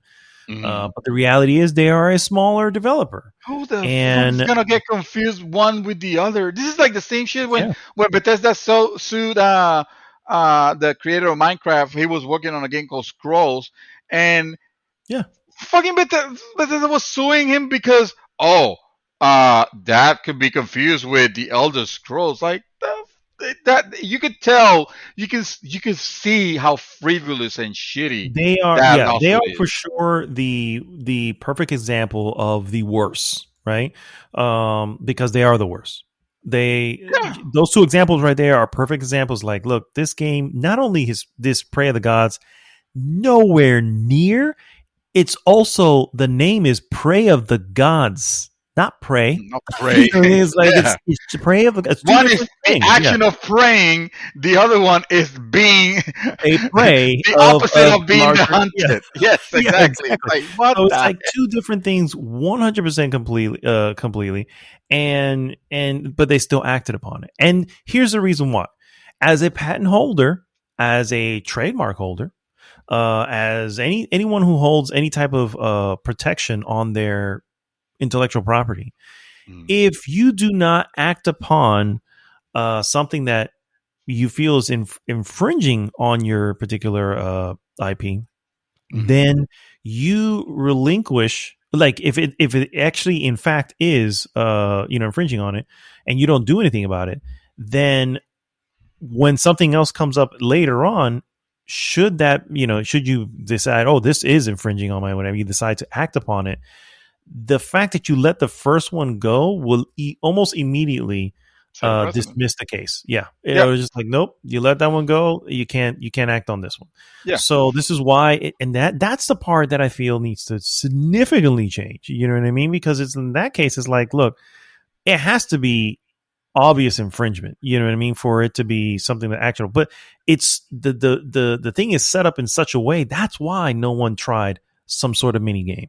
You could have made it. It didn't have to be a mini game. It could have been anything else. But the problem is, it's on a loading screen, and if it was on a CD, even if it was on a CD-ROM or not, they can go back and, well, do you have to input something? Because if you input something in the loading screen, guess what? You're playing a game. You know what I mean? So at that point, as vague as that can be, it can be actionable. So that's why nobody even.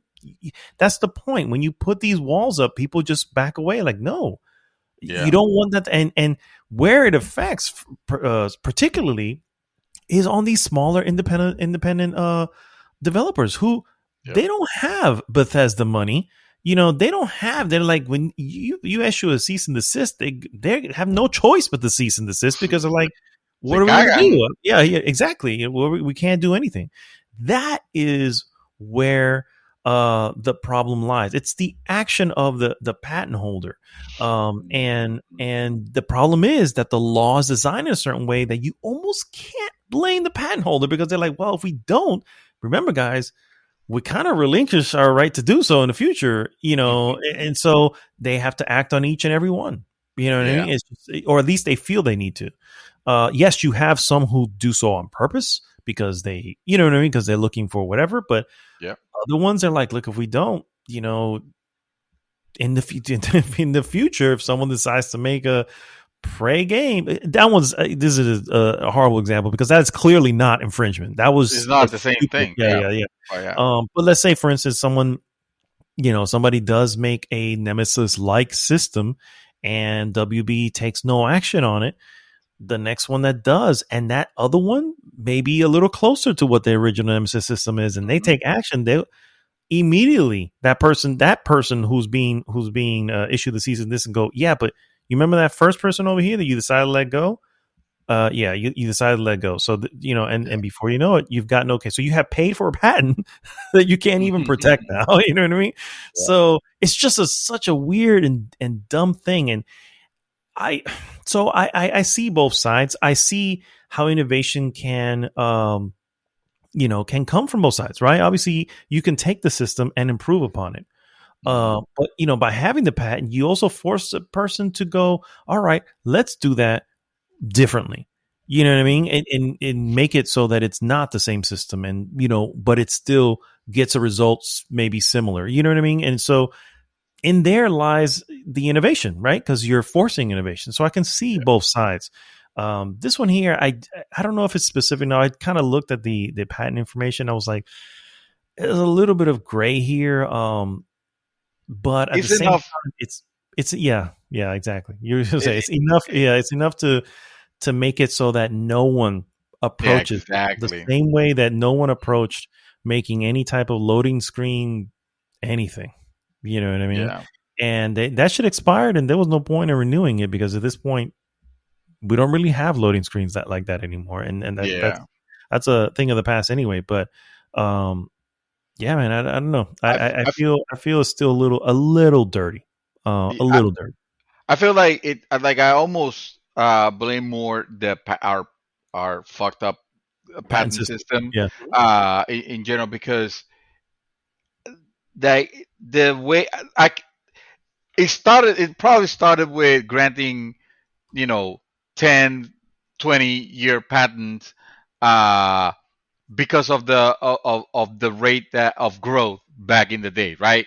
But things move so quick now in this day and age that granting a 10-year patent is might as well be granting that patent in perpetuity, because it's no, seriously, because you are you nobody will be allowed to be able to innovate or iterate on in this case a gameplay element, and by the time they are able to, it would be some better technologies would have actually have been created by then, that this will be kind of like not needed anymore, forgotten or whatever, or nobody will dare it again because again, the Namco effect, the well, I don't want to risk it, I feel like patents should be granted for maybe 5 years max. Should be it. That should be it. If it's gonna be granted like that, and it's for a monetary gain, to be able to secure a monetary gain, and granted for 5 years. After that, should be fair. Should be fair game, because the the act of having a gameplay element taken hostage for more than that will create it to will create a situation where, well, now nobody can take advantage of this. If WB doesn't release another Shadow of Mordor or any game that take advantage, like God knows that they haven't done anything after Shadow of War, other than create Shadow of War, terrible game destroying microtransaction system, now the Nemesis system is it's hostage itself to the greediness of the company, and making a game crap, so much so that they had to literally abandon the the microtransaction system, and by that time the damage was already done on that game. That that's a problem. It was granted to WB for 10 years. Now nobody's gonna dare to do something cool with that. Arguably, a very good, a very interesting, very innovative system. Probably one of the most innovative things that I saw last generation. And I said it. I said, like, man, this is the next step in game. This is the AI. That the way the AI remembers and all that. That's kind of, because you take that away from Shadow of War, Shadow of Mordor, and Shadow of Mordor would have been a completely average, maybe not even that great of a third-person action game that has copied gameplay elements from a bunch of other games. Yeah, it has, it has the Assassin's Creed with the Batman fighting system, fighting combat on it. Like, how ridiculous is that? That they're able to get away with, taking away from games, creating this hodgepodge of gameplay elements, which it would have been very generic if it wasn't for the fact that it was accompanied by the excellent, Nemesis system. And I feel like that's they realized how they were able to get away with everything else, and they were like, "No, bro, we need to. This is the thing that saves our game. This is our crown jewel. We need to safeguard this." Yeah. So, as a final note, I wanted to read this little paragraph off of an article that I had, an article of many that I was looking over. It's actually called "The Great IP Debate: Do Patents Do More Harm Than Good?" And it has both sides. So I would recommend everyone check out the article, and it kind of goes into an in-depth. Not in depth, but the length of an article, but for both sides. This is from the side for the case against patents. And it basically says, in fact, patents actually hurt the economy. In the U.S., the cost of patent trolls, these are firms that acquire strategic patents and use legal threats to extract steep royalties from real innovators, now amounts to about 12% of the business R&D spending. It is, in essence, a new tax on innovation. Society can be more innovative without patents. One study of the Great Exhibition in 1851, the world's first technology fair in London, found that only 10% of the innovations on display had been patented. More recently, a Carnegie Mellon survey of companies in the mid-1990s found fewer than half of the innovations had been patented. Another survey of European companies found 25% of process innovations and 36% of product innovations were patented. Most innovations were protected using the advantages of the, quote, first mover or trade secrets. So, in essence, it can, more often than not,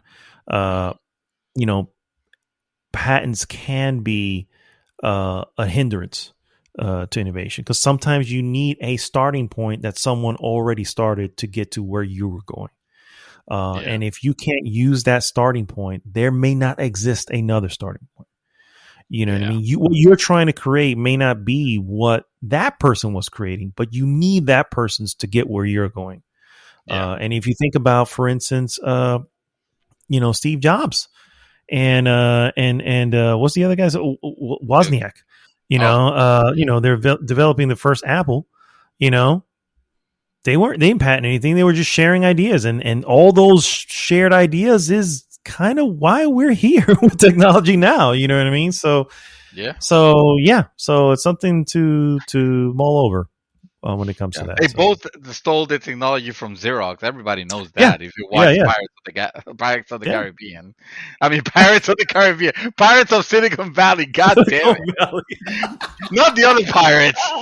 That's hilarious. That is the best, and I think we'll go ahead and end it on that, guys. Thank you so much for tuning in to an awesome episode 250, the real 250 of Gigi's Mouthful podcast. As always, guys, if this is your first time listening, please go goodgame.rocks, join the conversation there, like, subscribe, share the podcast with everyone. This is Mad Dog signing off this week, saying, praise the sun. Mr. Dream Twister, take us home. Well, I am actually offended because I praise the moon, and the moon goddess is not going to be very happy with your assertion of praising the sun, and for that, you will burn in eternity in the sun. In the sun, in said sun that you praise. Exactly. See how you like praising that sun now, huh? Yeah. See how that works on your delicate skin. Also, I identify as a hot dog. Oh, okay. All right, Oscar Wiener. This is we'll see you all next week. GG!